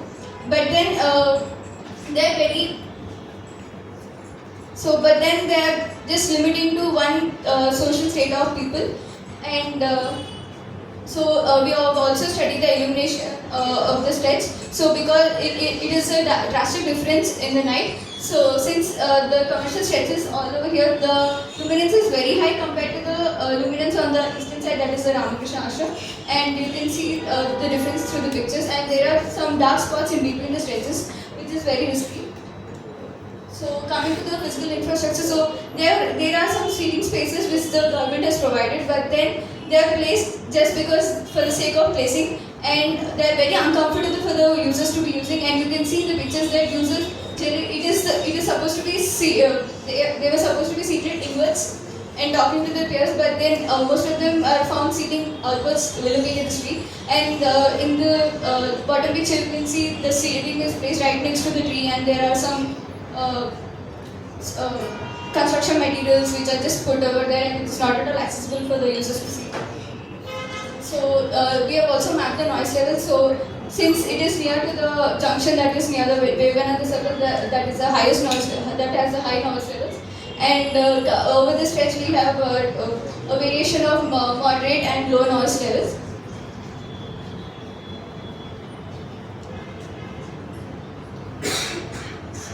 About the scenic learning from lunch. So both of the side we have vehicles during the day have traffic over there. Then we got the activities maybe. So there are some certain activity over there like the soaking, overlaying area, because we have a temple and then some feast also. And then also there are some social interaction because there are food stall This is the existing section of our precincts. So we have a difference wider of the pedestrians. And then also we have like the ramp also because we have commercial side, so they need parking space, and then they build the ramp to vehicle go inside. I like to add one more point. So what happened here is they have given the curbs, but then because commercial complexes have given parking provisions, so they themselves have leveled out the curbs into the road level, and because of that, other vehicles are also coming and they are encroaching the pedestrian pathway and parking over there, which is causing, which is making the pedestrians move and walk on the road. So this is the audit we have done. So based on all the observations, analysis, and the question that we have come, we have considered mostly based on the functionality, safety, land use, and the ambience of the street. So based on that, the inferences that we got is most of the elderly users or the pedestrian people who are using it find it difficult with the existing situation that it is in, considering the safety and security, comfort, and the physical condition of the streets, and also because of those because there are absence of social spaces and all of that. And so coming to the issue identification, we have broadly categorized it into three main issues. So one is the lack of social spaces and sense of belonging. So over the stretch, because the commercial complexes are more attracting towards the younger generation, it makes the elderly feel alienated, and they only come there only for running some errands or some buying some groceries or just for their evening or morning walks. And because of the poor maintenance, it reflects there's no sense of community. And when we were speaking to the pedestrians over there, few were telling that they belong there, they like walking over there, and few just told us that they don't belong here, and they don't feel like the people over there have some sense of belonging. And the other reason is that Rajpur road is the main road which is connecting the Mussoorie road. So there's a floating population over there, so there are many tourists coming over there, and people from the other areas come over there. And because of the traffic, because of the high traffic speeds, people also find it very difficult, and they don't feel safe when they are walking over there. So most of them try to avoid walking in the peak hours, and also in the morning also they try to come at the selected hours. So coming to the next category of issues, it is the lack of sensory spaces and comfort. So along the road, even though there's abundance of vegetation, but the vegetation starts at above the human level. So whenever they are seeing, it is just the wall or it's just the frontage of the commercial stretch, but not any. There's no connection between the vegetation that is being there. And also there are these hawker encroachment spaces over the stretch, and it tells us that there is no proper provision for them to have their business or to have their economy. And also one of the thing is that the median on the stretch is very high, and there is no gap in between the median. So whatever gap is there, it is adjacent to the street light, and it is around only between around 0.3 meters something, and it is very risky for them because the traffic is very high when they are walking, when they have to cross, and elders find it very difficult to cross the road, and they actually wait for a long time, wait for a support for them to cross the road. And coming to the next category, it is physical obstruction and the seating spaces that is provided. Along the stretch, we have like 2-3 spots wherein there is uncovered shorter channels, and despite giving the vehicular encroachment in front of the commercial stretch, there is parking, and you can see the people walking on the road.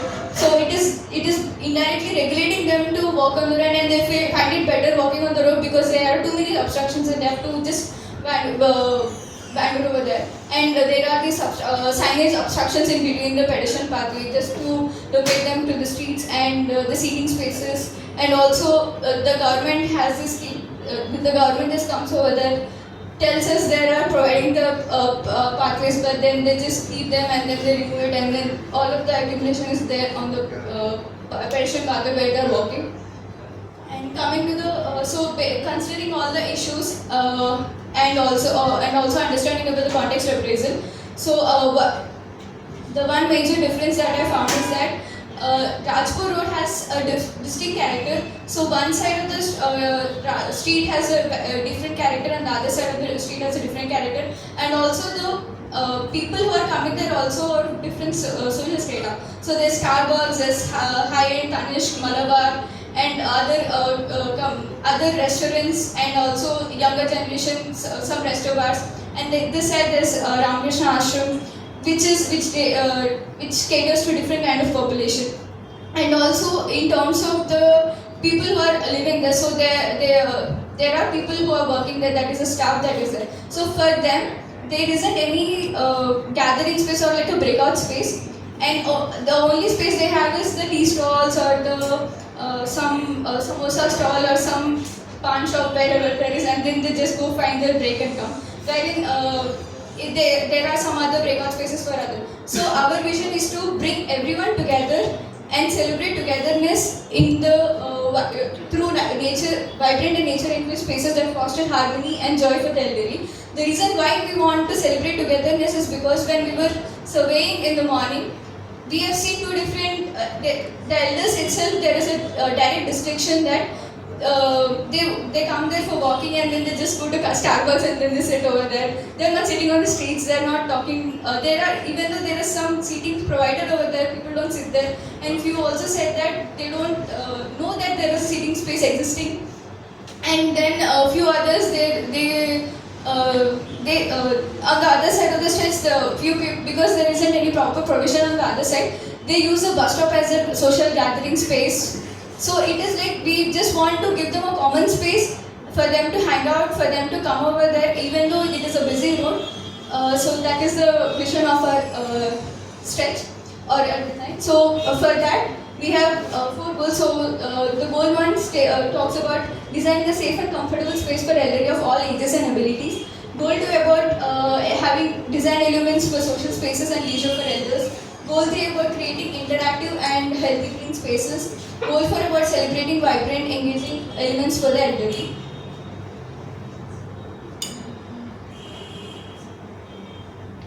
So for this, we have a couple of objectives and strategies.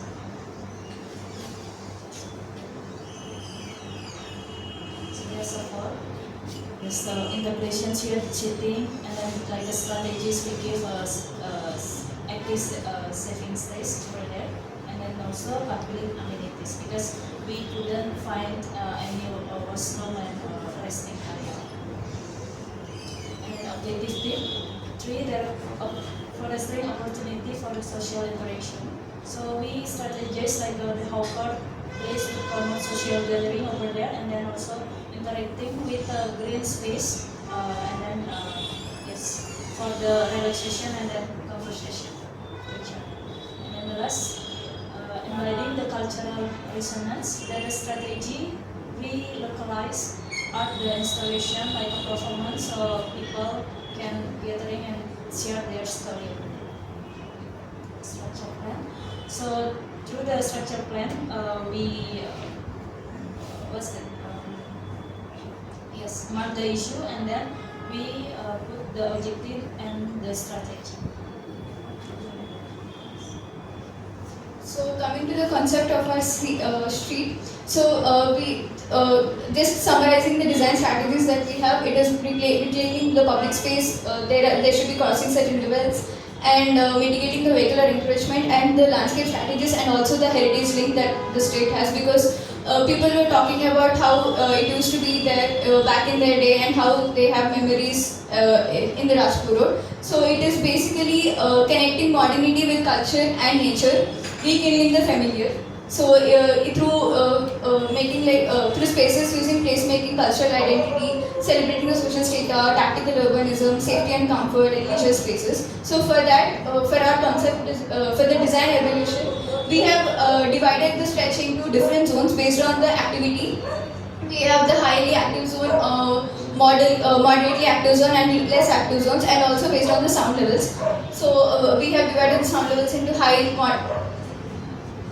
high, moderate, and low. And also we have also considered the building entry exit points because we have a commercial stretch. Considering that was very important for us to place or for us to give any design intervention. So based on that, and also considering the vegetation, where there is densely vegetated trees and where there is moderately vegetation. So we have divided the zones into how active it is, how low the noise level or high the noise level is, and the parking provision, and based on the parking provision. Based on that, we have given, we have decided on what could be the best for that area, so that everybody has a good pedestrian experience when they're walking through that. So these are just like the basic sketches that we thought of the stretch could have. And coming to the design proposal, so this is the proposal that we are proposing for the Rajpur stretch. So starting from here, we have given at the start we have given the washrooms and drinking water points, and also at every 15 meters we have given this SOS sensory points because elderly is coming and in the morning and evening hours, so in case of any emergency that could be used either by the elderly person or by the person who's nearby. And we have given kiosks, that is the food and handicrafts, it could be used for food and handicrafts. There are tabletop crossings that we have given considering the streets that we have, and also the population, because this is the entry for the Ramakrishna Ashram. So the major activity zone is here. So this will link both the stretches. And here, this is near the Vivekananda Chowk. So that is where it also links the major population, and there is also a bus stop over there. And from here to here, we have the low noise level, low active zone. So that is where we thought that it could have some nice engaging activities where we have provided some senior friendly activities, performance stage, and we have given a book club near to the. Here we have a dense vegetation near the Vivekananda Circle. So we have given like a reflexology path and some sensory gardens. And also we thought maybe having a book club which also can collaborate with the ashram over there, and that connects. And also we have a Shiv Mandir over there. So all three can have that kind of divine feeling or that calm sense of or that. Their own personal time. And in between here we have given this we have given the food kiosk over there, so it is right in between this junction and this junction, so all the people can have here. And here, based on the open land that we have given some mobile art installations based on the population, based on the commercial complexes. Like here mostly it is the shopping complexes and also the resto bars, so that is where most the active population is coming, so that is one point. And so this is the isometric view of how everything is being integrated. And going to the detailed proposal, so this is the reflexology part, which enhances the balance and circulation through gentle foot stimulation for the elderly, mainly in the mornings. So that reduces the stress, and also it is very beneficial for the elderly, or not only for elderly, it is beneficial for everyone. So that just can happen. So we have given it around 2-3 stages, and this is the tabletop crossing. And we know that tabletop crossing or a pedestrian pathway is very conventional and people don't use it. So in order for them to use it, we have given these railing on the curb, and so that it indirectly regulates the person to use the pedestrian pathway and not just hop on the street wherever they want. And so these are like the rain garden provisions that we have. So it has a good amount of trees, and we didn't want to remove any trees. So we have given these parking provisions wherever we don't have any tree over there. So we have carefully looked at it. And because previously there was vehicular encroachment, we thought that maybe the commercial stretch doesn't have that much of vehicular parking provision. So we have calculated that and given that. So this is a small detail where we have this curb, where we have the curb pad coming down, and the whatever surface runoff water is there that can go into the landscape that is there, which can improve the water quality, and also it also improves the aesthetics over there. And we have given some senior friendly activities near the ashram, so these are just like the basic small activities which they can come and they can have some conversation with their peers. they can just like it is just like some a break from their walking, or it can be like a relaxing spot when they come for their evening walk. They can grab a coffee or nearby the kiosk, and then they can sit here, and then they can just have some good conversation. We also have given some seating here, and also we have given some intergeneration active zones. That is like we have placed the kid friendly zones next to the elder friendly zones, because that improves the interaction levels in elderly, and they are the two age groups which connect very soon, and they are very happy with the kids around. And next is the sensory garden. So we have planted some certain variety of plants in the green patches which evokes memories in elderly. So they are, and we have also given some water fountains in between, which connects the visual, sound, and also the aromatic elements, which improve their experience when they're walking.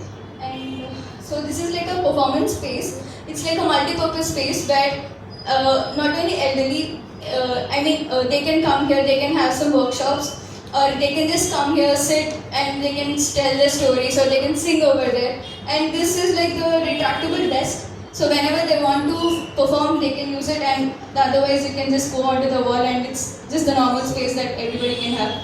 And so we also have given this book club near the ashram side, and also where the noise levels are very low and where the activity is very low. So and also this material is like the unused cotton textile material fabric, which is local to Dehradun. So that can be used over there, and it just gets that local thing into the streetscape. And understanding the climate responsive thing also, so we have given this glass roof over there in an inclined way, so it protects from the sun, and also whenever there is rain or winter, so all of the water can just come down to the landscape that we have provided, which detailedly explains in the section. And we are also giving art installation that are part of storytelling as well. So we know like elderly has a most of experience of their life. So we providing interactive space to them share their own story through the creative ways. So they can like to know each other so they don't get it. And then we provide the modular seating. So concern about the gender, like a female and male that has a different posture. So we provide a different multi-level of sitting space, and then also we provide some type of sitting space, because there's an existing tree, so people also can sit under trees. We provide the chaos food handicraft, so people can, like a community, can gathering over there and then enjoy the street food.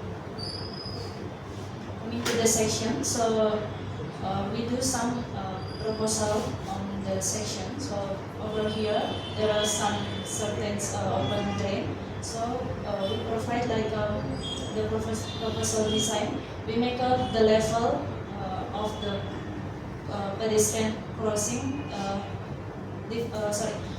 Similar, the same level with the road. So like more accessible for the people wearing wheelchair or something like that. And then also over here, west and the east side, there's no certain like activity, social gathering. So we provide food stall and then kiosk. So here the result during our proposal through the street evaluation. So this is the west side, and then this is the east side of our design. And we come to the proposal video.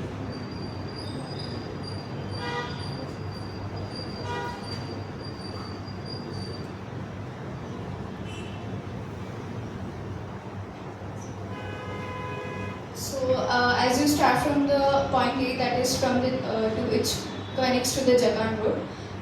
So we have the book club areas, And we have previously in the existing condition there are these two temporary stalls. We have given kiosk spaces for them, and these are the sensory gardens in between with water provisions at different levels, which is accessible for every height and age.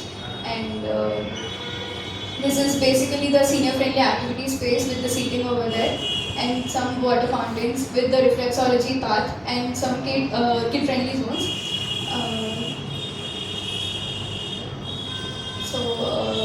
Here these are some of the seating spaces, like the performance space could be like this, wherein and all of the modular seating which can be rotated wherever we want, and they're movable. And these are the sensory gardens in between, wherein people can just come sit over there, and this is the food kiosk space. And another book club space near the ashram side, which we can collaborate with them. And so this is the modular seating with the trellis, and we have given provision for the elderly just to have rest their back.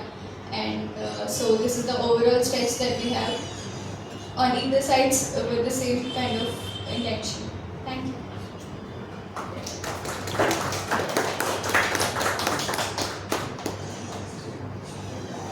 So I would request, and we are open for any questions or suggestions based on your presentation. Any questions?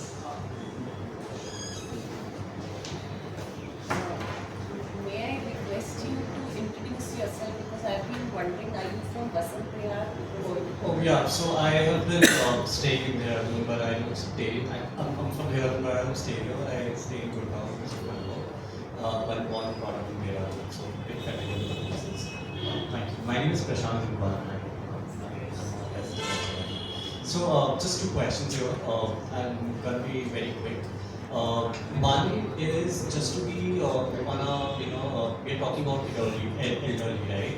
So we in a more inclusive idea, you talked about the wheelchair thing, right? Which was rightly proposed. Thank you.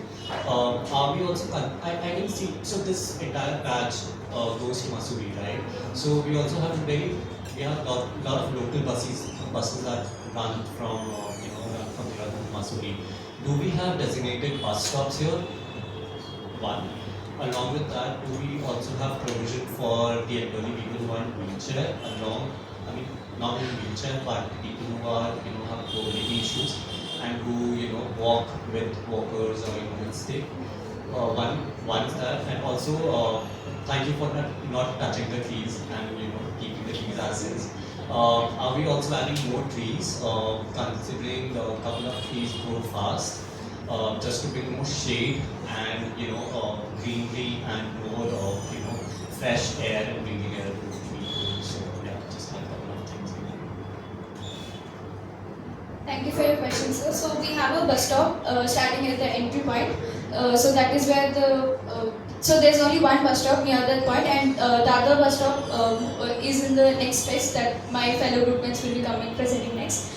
So that is there, and also for their mobility issues, for them to catch or hold on to the bus, we have given we were thinking of providing this elevation kind of a thing wherein the elderly can use it or people with wheelchair. So that part is elevated to reach the bus level, and also there are these low level buses which are coming now. So that could be one thing, and also answering to your other question. So as we also already mentioned, whatever vegetation is there is not coming to the human eye level. So we will all of the proposals that we have given, we have given more of sensory gardens or green patches for the trees to be grown or for the shrubs to be grown, so that there is some connection through the eye level when the person is walking. So definitely we are giving that provision, and yeah, thank you, sir.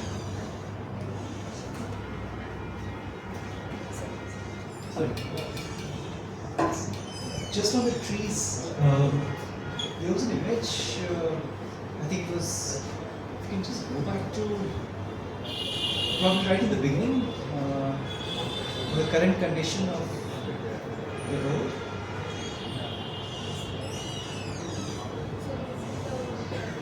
It's one of the initial slides. So this is the current situation No, there's a picture of a tree actually on the ground.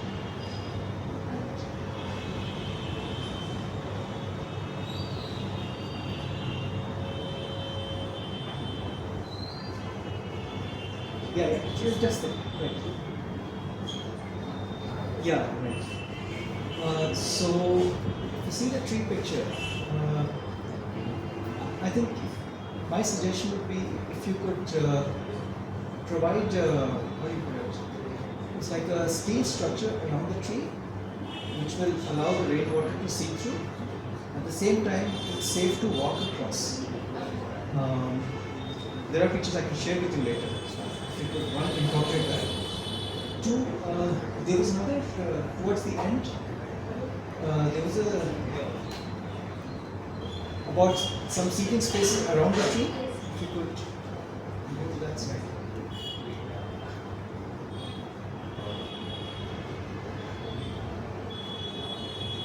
Yeah, that's the one. Right. Yeah. So there again, it's like the tree is completely surrounded. So I think tree needs breathing space. So we are given it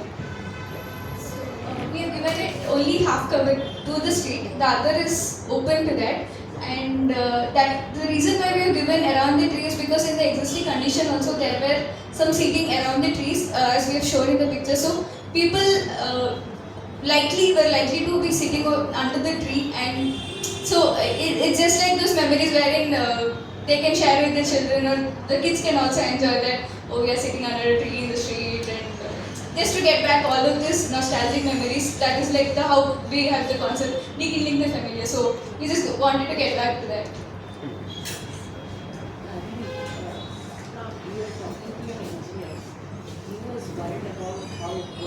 Yes, I will definitely incorporate. Whether the tree will be able to breathe, the roots and everything, technically. Yeah, because you don't want it to weaken it so that it may fall at some point of time. It will not be on the outside, it will have to be all through.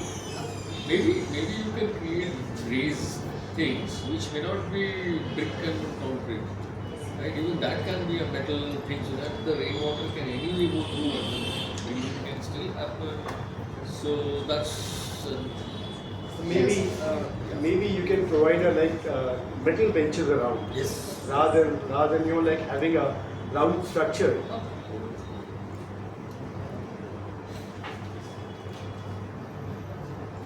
Yeah, firstly, amazing interventions. A lot of shaded spaces, despite of the lot of canopy already existing, which was missing in the other Bihar area. And yet you have provided a lot of shaded areas, and they should be also be visible during the rainy seasons. No? Otherwise, all the seating was pretty much open. That's nice.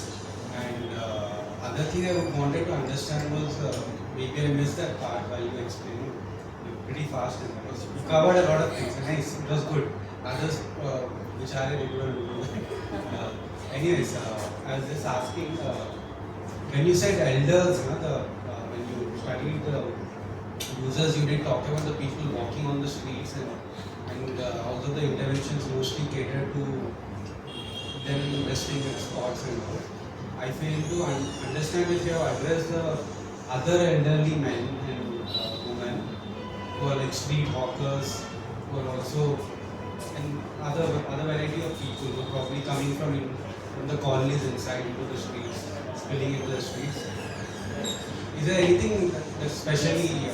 We have given these kiosk spots, which can be used for the local food stall people and also for the handicraft people, for them to display. And also we have given these art installation spaces, wherein otherwise the community can be using it, and also any artisan or any artist who would want to.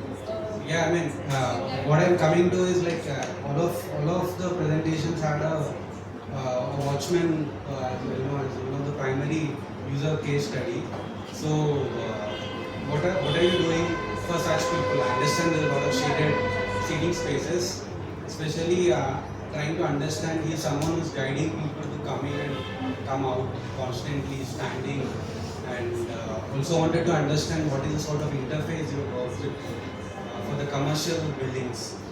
Pretty much the streets look occupied. Yes. What is the transition? So for the commercial stretch, mostly what we have tried to give is the book club area near the Shiv Mandir, and also some kiosks and some another art installation spaces, because most of the commercial complexes that we're having the parking provision, so we couldn't intervene much over there.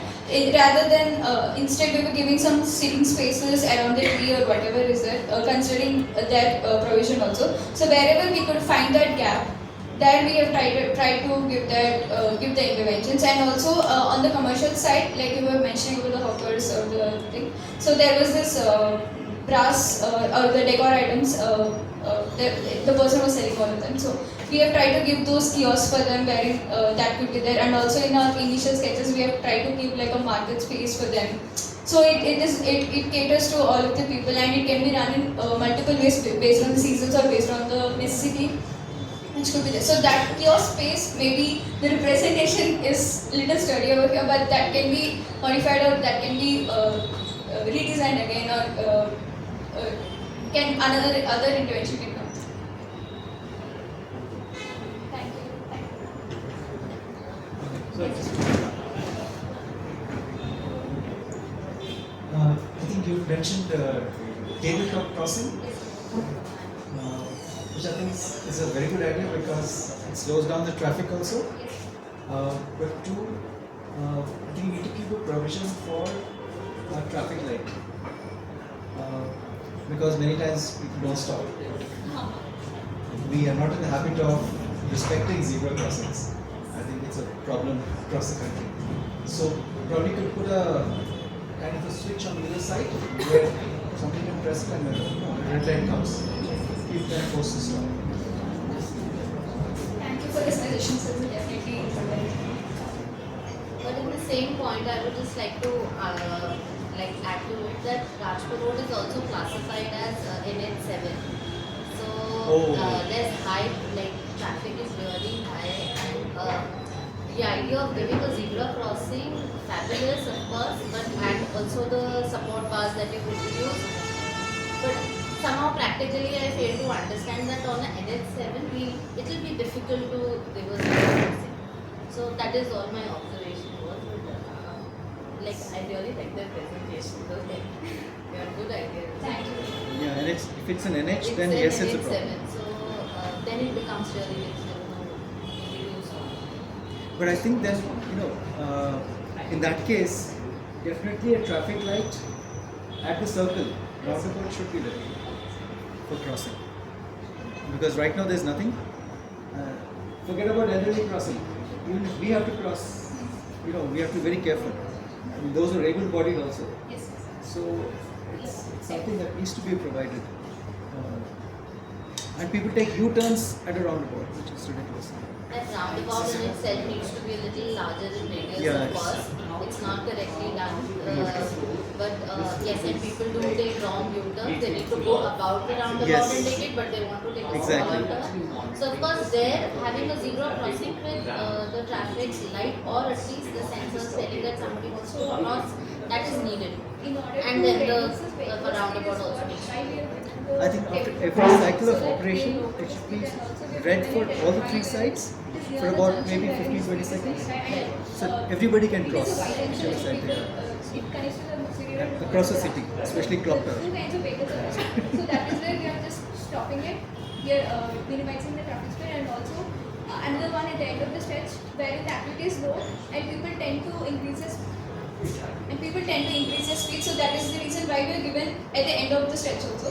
So monitoring, as in there could be some traffic speed analyzers and all that also could be incorporated. But through design, we have given this as one intervention which could lower the speed of the vehicles. And what are we doing with the dividers? And because people are just crashing the dividers these days, and then they're just, doing a lot of accidents. So are we considering that?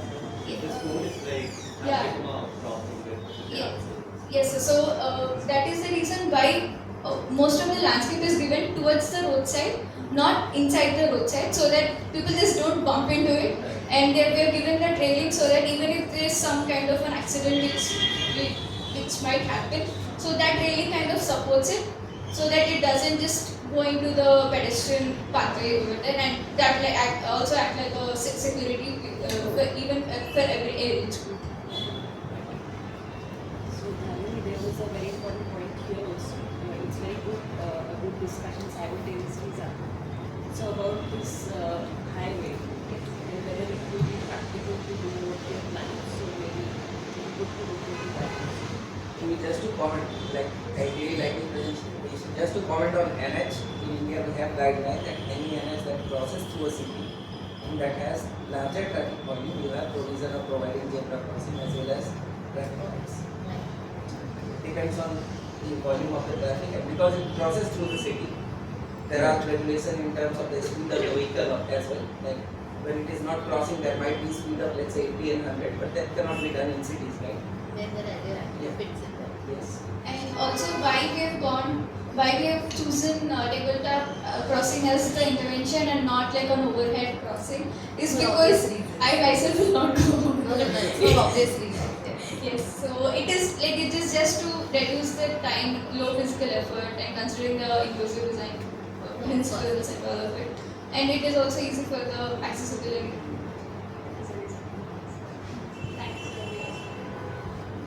Okay, thank you. And you can invite your. I now welcome the other learning site which talks about the continuing stretch from Rajpur Road.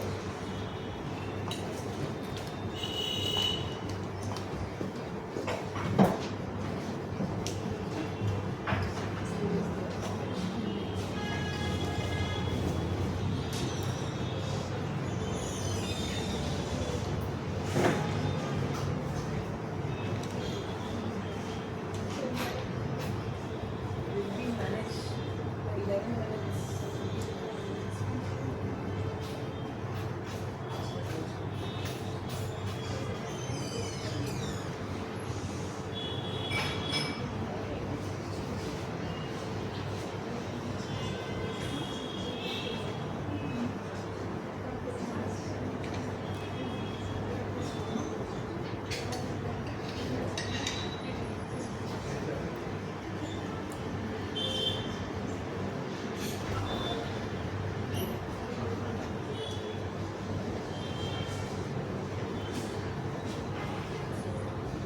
Copy it again from your laptop or it's okay?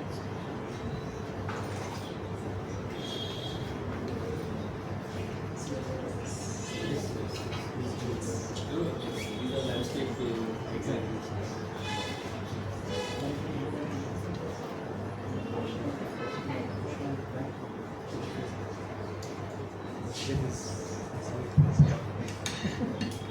I have not seen them anywhere here. Hello everyone. I've seen. You've seen. To all of the people here, thank you for staying here. For as long as you just decided to. I'm Shruti. I'm joined today by Purna Sai Bhattana and Karthikeyan. We are the second learning set of Rajpur Road, and fortunately for you, also the last presentation. So our stretch is Rajpur Road, and I wouldn't be going too much to explain the context of it because Dhanani did a wonderful job of explaining the first site itself. So just a brief about this. Our site, this is our site, and it starts out from Vivekananda Chowk to the Ama Cafe, and so the precincts doesn't have a lot of buildings, unlike the first Rajpur Road learning site. We just have a bunch of cafes, some shopping complexes, and a few residential buildings here and there. So this is the evolution. I think we can go past this because you already know what this space is. So these are the views from the precinct. We've taken views from both the sides, from A to B and F to H. So you have a lot of views of the mountains, and it's a very lush green area. And these are the street elevations, and we actually had to reduce the transparency of the trees because it's a very lush area. So you don't see a lot of buildings over there. You just see trees everywhere. So these are just some of the urban layers and the macro mapping that we did for the street.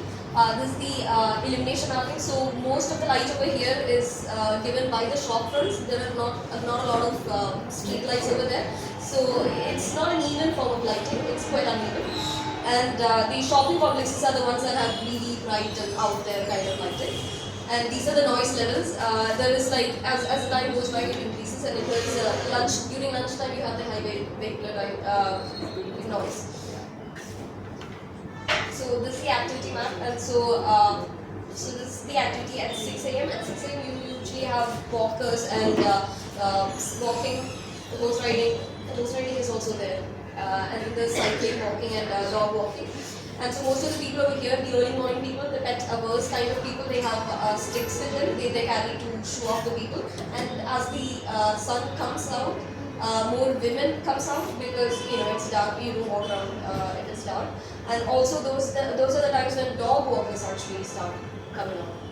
And then we have mapped the traffic volume and the noise level and how the elderly visits the area. We can actually see that there is a it contrasts.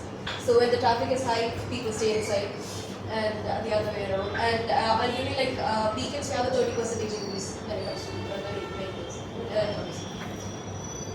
This is the activity at 8 p.m. At 8 p.m., what happens is that from 2 p.m. to around 9 p.m. after the lunch hour, you have people visiting the shopping complexes in those particular areas, and the people come by with their families to the cafes and the restaurants. So these are the most of the activities that you have in this particular place.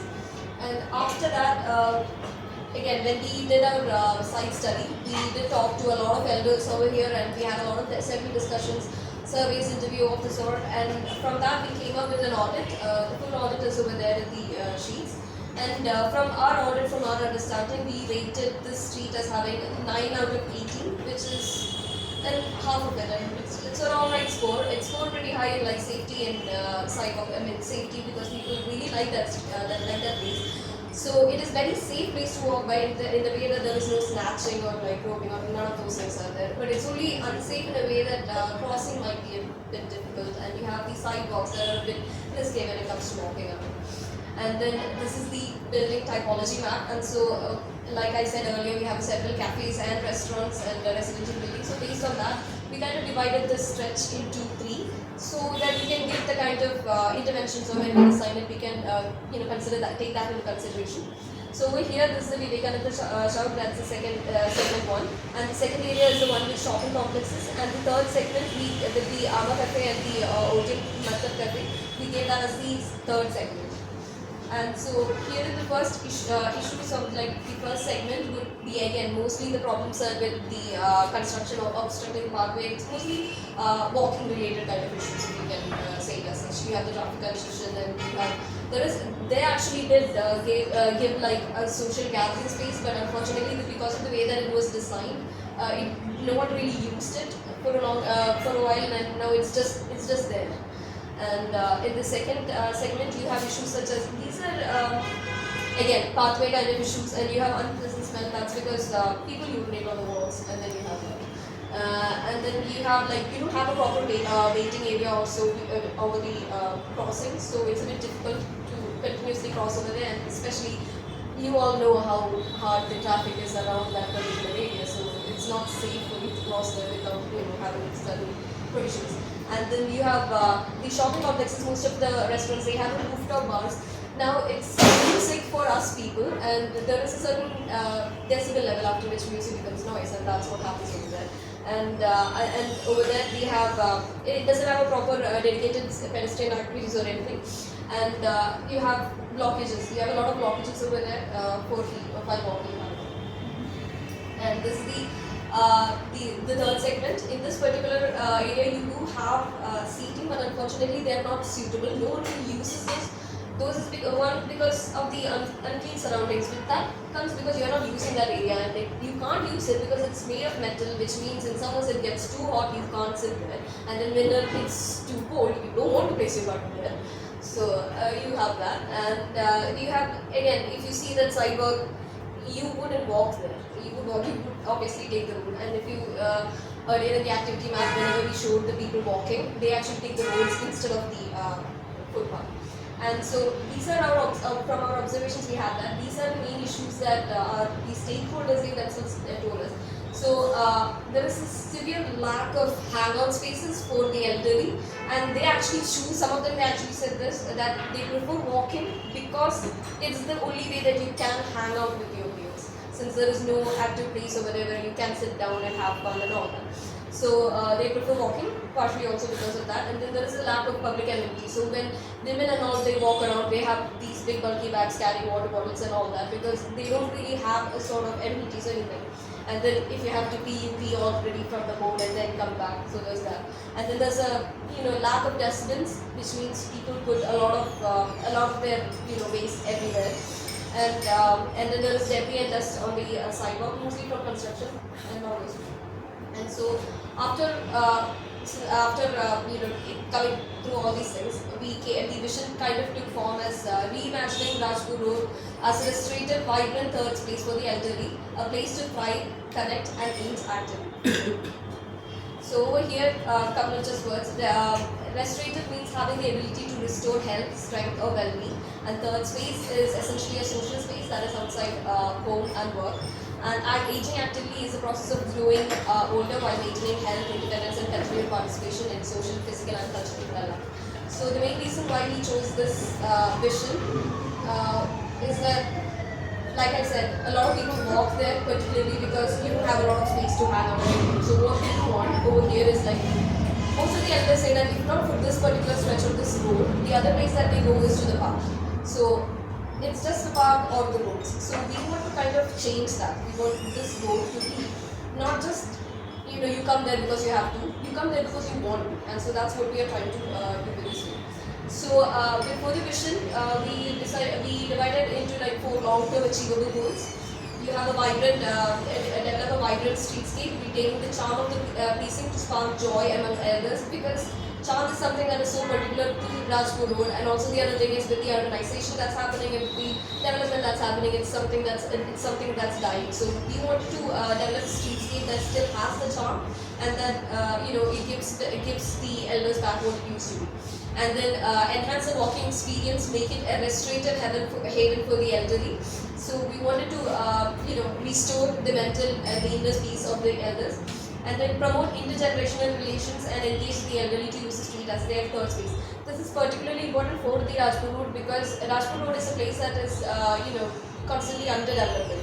And so this place after 8 a.m. in the morning, in fact, it's the youngsters that actually use the place. So if you want a development that is sustainable for the elderly and that particular stretch in particular, you need it to be satisfying both the parties. You need it to be satisfiable to both the generations.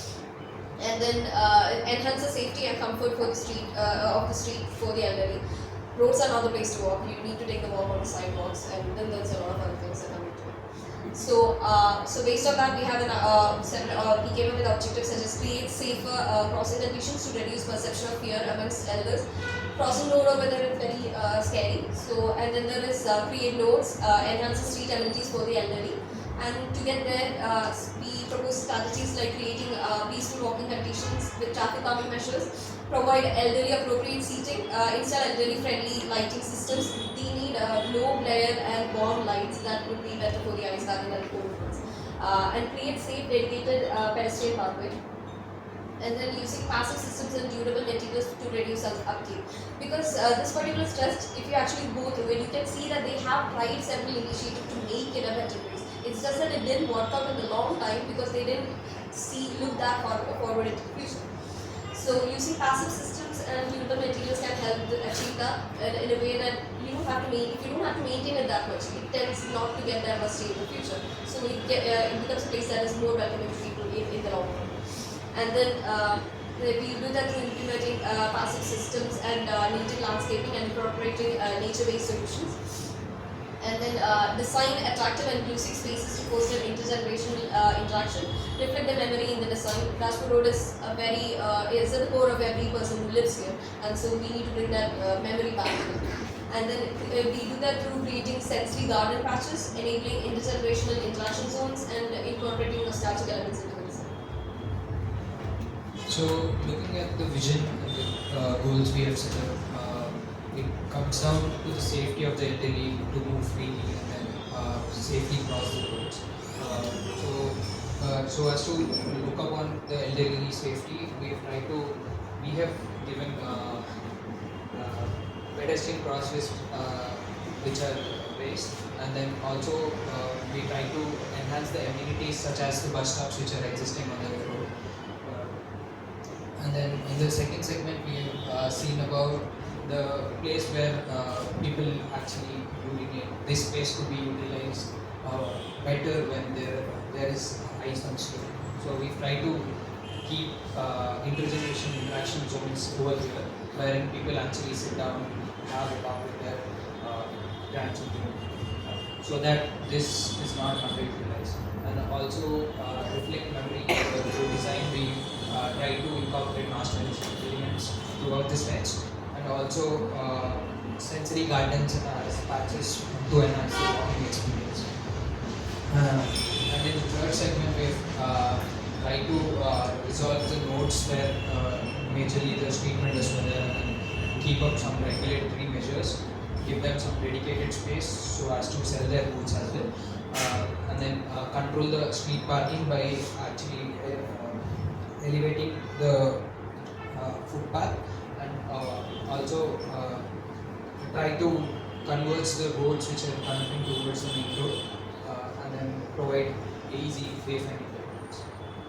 So in the design development stage, we've tried to mark the different character of spaces that are existing on the stretch, and we see the area where no activity or less activities is because it is dimly lit, and then in the night it is not, it doesn't give a sense that they are safe while walking through that street. And also the views were properly taken care of and they are very space. And then there is heavy traffic in the mode of Vivekananda Chowk that we have tried to address by providing proper pedestrian crossings. So based on the typologies, we try to mark the different entrances for buildings so as to know how the breakages happen throughout the stretch.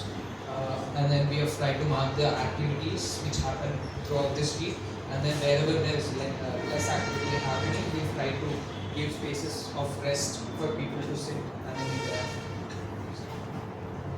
So in the design stage, we have tried to mark these strategies and how these could actually enhance the space and also help the elderly have their feeling of comfort and safety.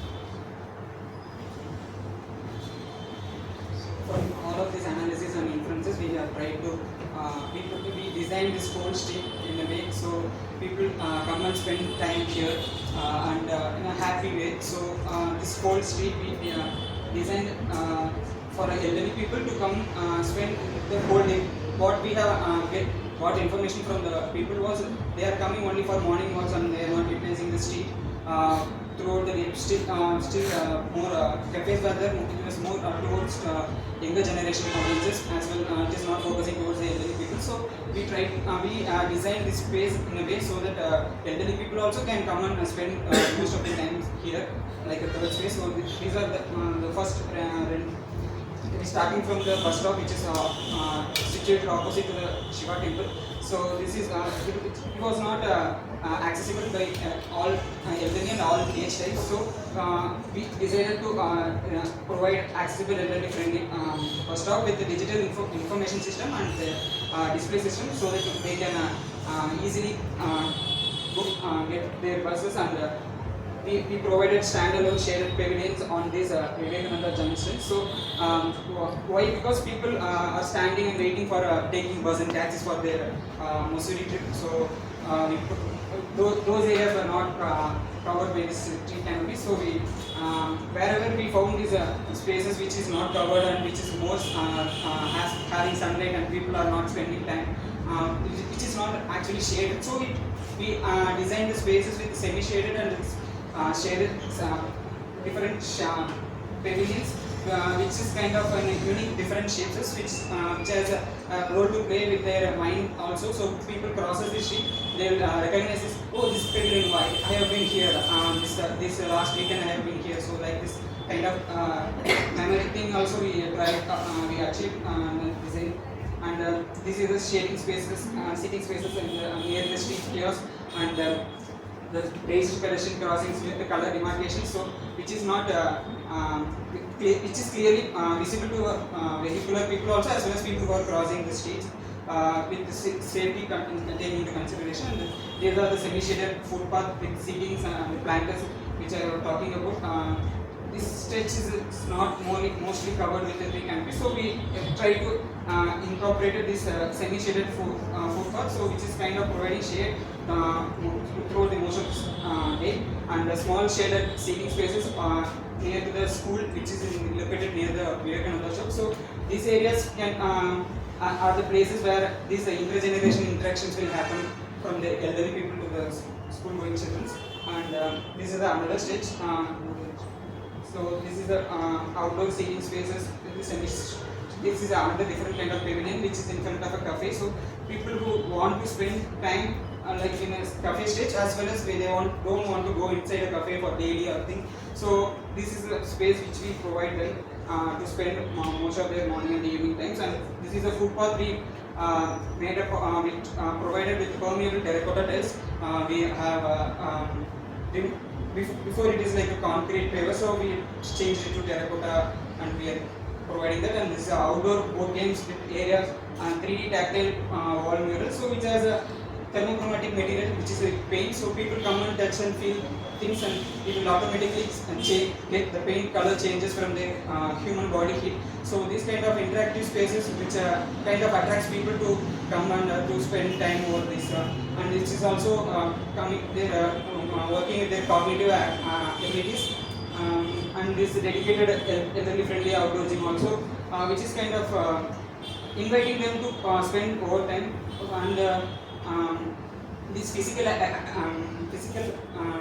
people, morning walking people coming and telling, and we don't have enough space to physical workout in the morning and evening, so we try to provide their outdoor gym spaces. And this is accessible drinking water stall, so this can be used by all different types of ages. And this public toilet also, which is being located in very which is not in the stage, which is towards this Missouri stage, so people are not utilizing this place properly. Informal parking, those areas are not utilized in a good way. So we achieve this design by providing public toilet and use the space efficiently. Thank you. Now I'm pausing the mics to you to hear from you on why you come and really say something.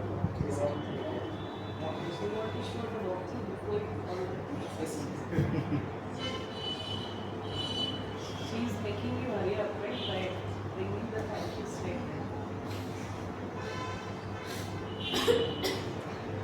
So from Shiva Mandir, we are moving towards the Vivekananda Chowk. This is the pavilion, shaded pavilion, which I was talking about for the people who comes and waiting for the taxi, and this is the public toilet space which we provided. And moving towards the towards Rajpur, so this is the area, this elevated footpath crossing, and this is the outdoor gym for elderly people. And we try to incorporate seatings around this trees, existing trees, and the pathways also, which is moving like a meandering pathways, so which kind of creating interactive connection between the space, and which creates belongingness to the people who come in for throughout the day. And this is a digital board which has features and interactive games and mind games and things. Elderly people will try to utilize this properly. And these are the semi-shaded pathways which I showed you. That is how people can feel while walking through this area. And small informal seating spaces with cycle stands. So this is a cycle track which we dedicated in this stretch only. So people who, most people are coming with their cycles also, spend their time in the street. So we thought this small stretch of cycle tracks will help people will come and cycle in their free times, and small semi-covered seating spaces also is there, which is not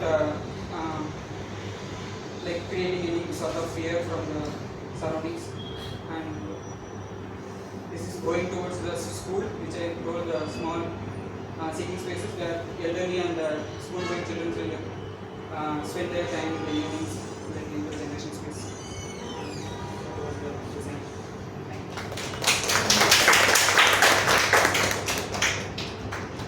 Any questions or any insights would be helpful to us.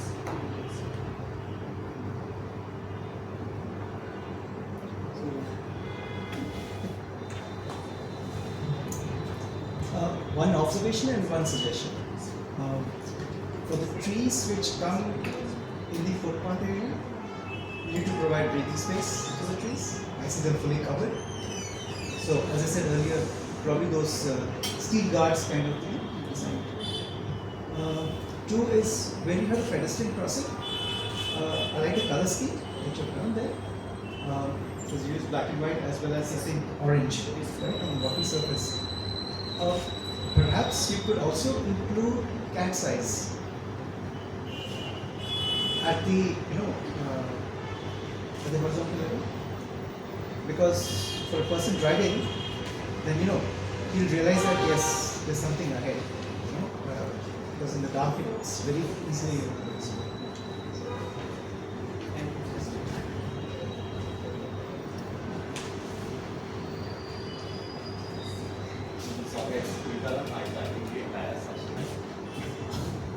But tell me something, I might sound very silly and it can be a very silly question.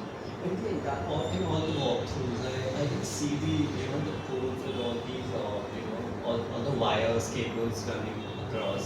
I heard this was there in one of your presentations that you guys did a couple of months ago. One of the presentations I heard, you guys referred to all these wires that were running across the streets.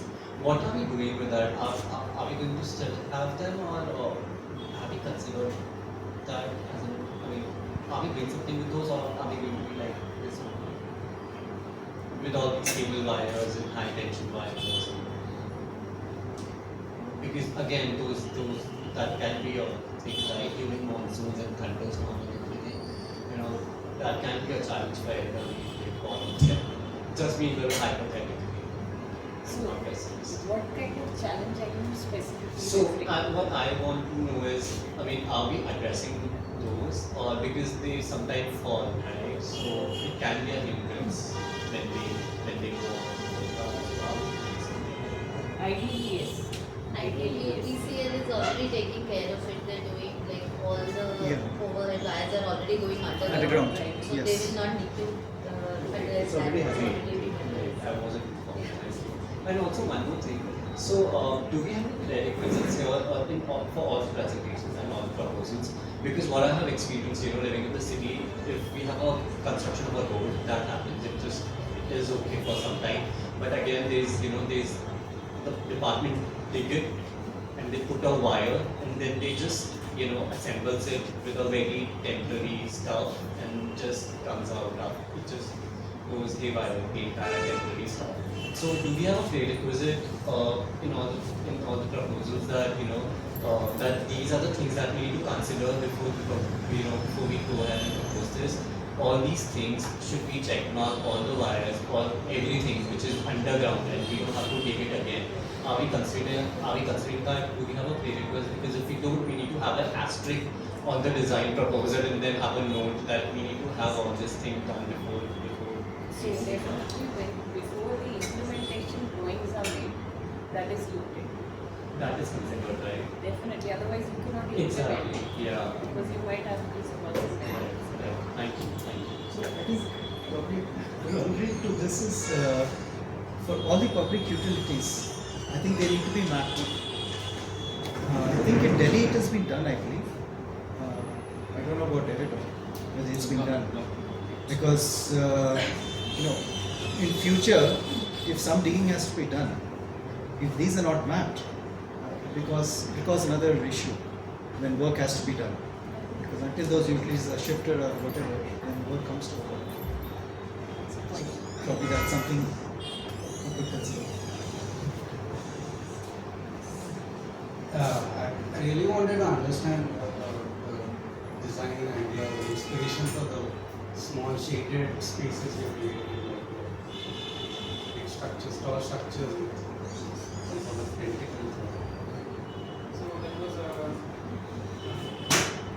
that has been thought of providing a semi-shaded, like if consider if we are sitting under a tree, we will get sunlight also as well as some shade. So that kind of thought which I have been put into this, not fully covering, as well as we need to have when we are going outdoor, we look upon this fresh air and this minimal sunlight which we get under this, when we are sitting underneath the tree. So I looked into these kind of things while placing there. So people will feel that they won't feel like we are not sitting under a tree. So they will kind of connect. Anyway, they are surrounded by trees. The only the particular shade which we don't have. And also we are provided trees, and it will take some years to grow and which covers this whole stretch. So in the meantime, we use this semi-shaded covers. So which kind of I was trying to ask you कि क्या theme मतलब overall में it's pretty urban spaces को design कर रहे हैं, but again Uttarakhand थोड़ा भी मटेरियल्स या फ्यू मटेरियल्स टेराकोटा ठीक है, some it speaks a bit of the language of the land, बाकी और what all elements or you have got in that kind of represents the city of Uttarakhand.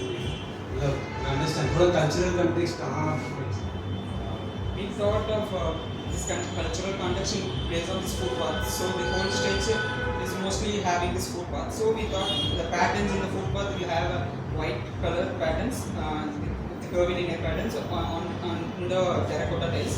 So this terracotta color is mostly we will see in this in Dehradun banners and the shop fronts, and they are having the curvilinear arches also, which they are having like a unique design element which they are following. So I thought of we thought of providing that in the stretch of this footpath, so people feel that we are in Dehradun. So that kind of ownership and belongingness to this place, which creates those things we thought of providing. I was also talking more on the streetscape, how it looks like, and like you talked, especially addressing elders. Elders were seen an era where they've been brought up in born and brought up in villages. So, I mean, there's some slight element that usually, like to own it, like you say, but the certain elements are very good. So you're saying the language is more contemporary than it should be. On the materials of the design elements, as in, we can go organic at few elements and the modern language of the conventional language. But not like typically putting some slate roof all over, not like that, but few elements are good. Make you feel more over here. The nostalgia part and represent the local.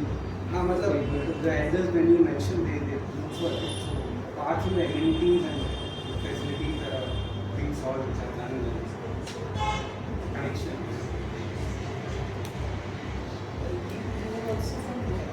I'm a visitor. You're a visitor. I keep visiting. Other your college is studies, institute is studying. With the students and the master students.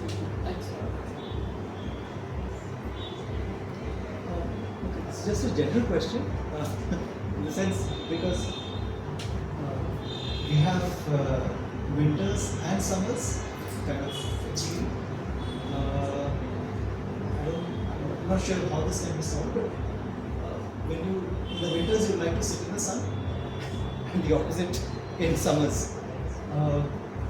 This is a very tricky question because how do you then take care of this in your seating arrangement? Is it possible?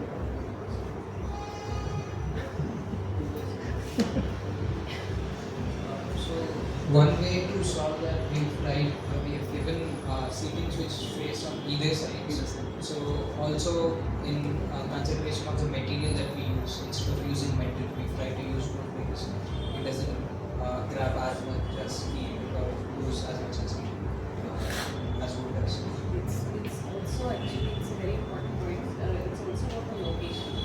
Yes. So are we talking about movable seats or do we have something that's fixed? Because the sun during winter and summer.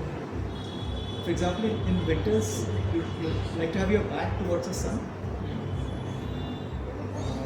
So, is that possible? How would you? Because you need to see the orientation. The sun rising from the east, and so how do you take care of that element? Location and orientation will change. So do we have that kind of flexibility? And one location we've incorporated modular seating where that is movable, and also if we see the interaction zones or the place where like flexible spaces where this could be we've tried to incorporate these. So authorities will be able to kind of move it down when the season changes.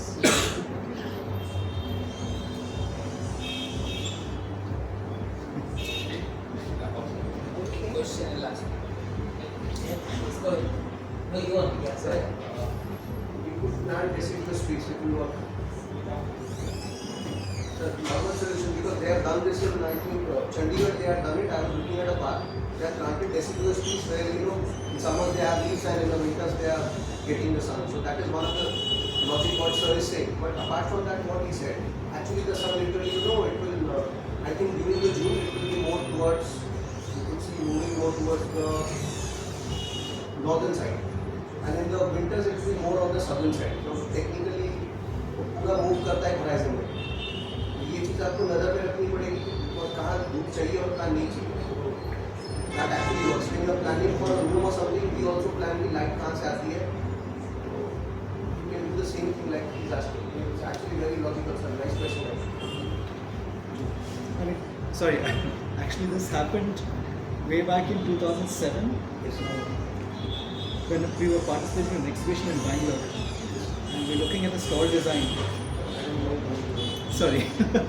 So this was actually about an exhibition in Bangalore in 2007, and we were looking at the stall design with the vendor. So this is a question I asked the vendor also. I said, during the day there's going to be sun, right? So do you expect the stall participants to be standing in the sun to receive visitors? Don't they need shade? My manager dismissed it outright, saying this is a stupid question. But when the exhibition happened, they really faced a problem. So that kind of, made me think about it. Sir यहाँ की heat तो भयंकर ही है. Yes. जो 1-1.5 महीने की होती है भयंकर होती है. I literally burned my skin. And last year we all Last year, yes, sir. yes. Yes, sir. Went up to 43, so that's the reason it just kind of occurred to me.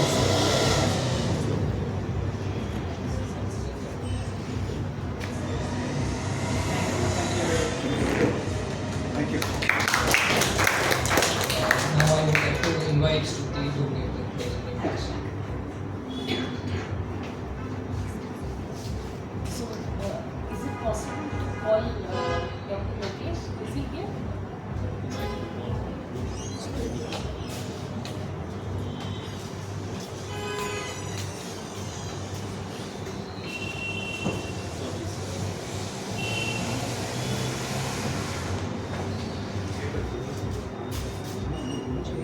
Finished with the presentation, just wanted to close it and cannot do that without you.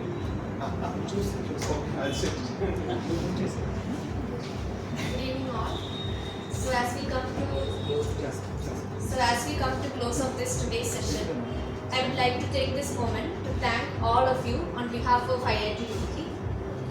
This semester has been a deeply meaningful journey for all of us, and today we are so proud to present our work, Happy City for Elderly in Dehradun, in front of all. And for that, we are especially grateful to Dr. Lokesh, whose unwavering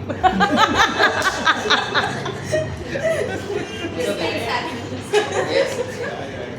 unwavering support has made this presentation, has made this event possible.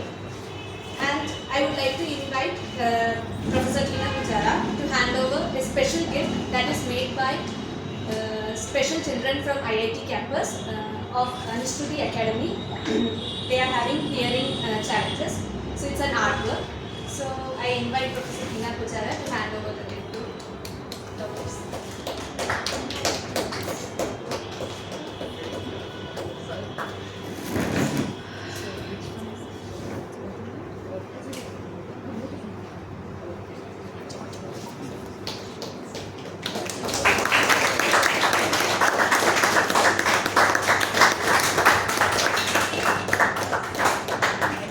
Thank you everyone for coming, and thank you all the students for all your hard work. I think it will really help Dehradun to reinvent itself. Dehradun really needs to reinvent itself, and your work is very valuable. Thank you so much.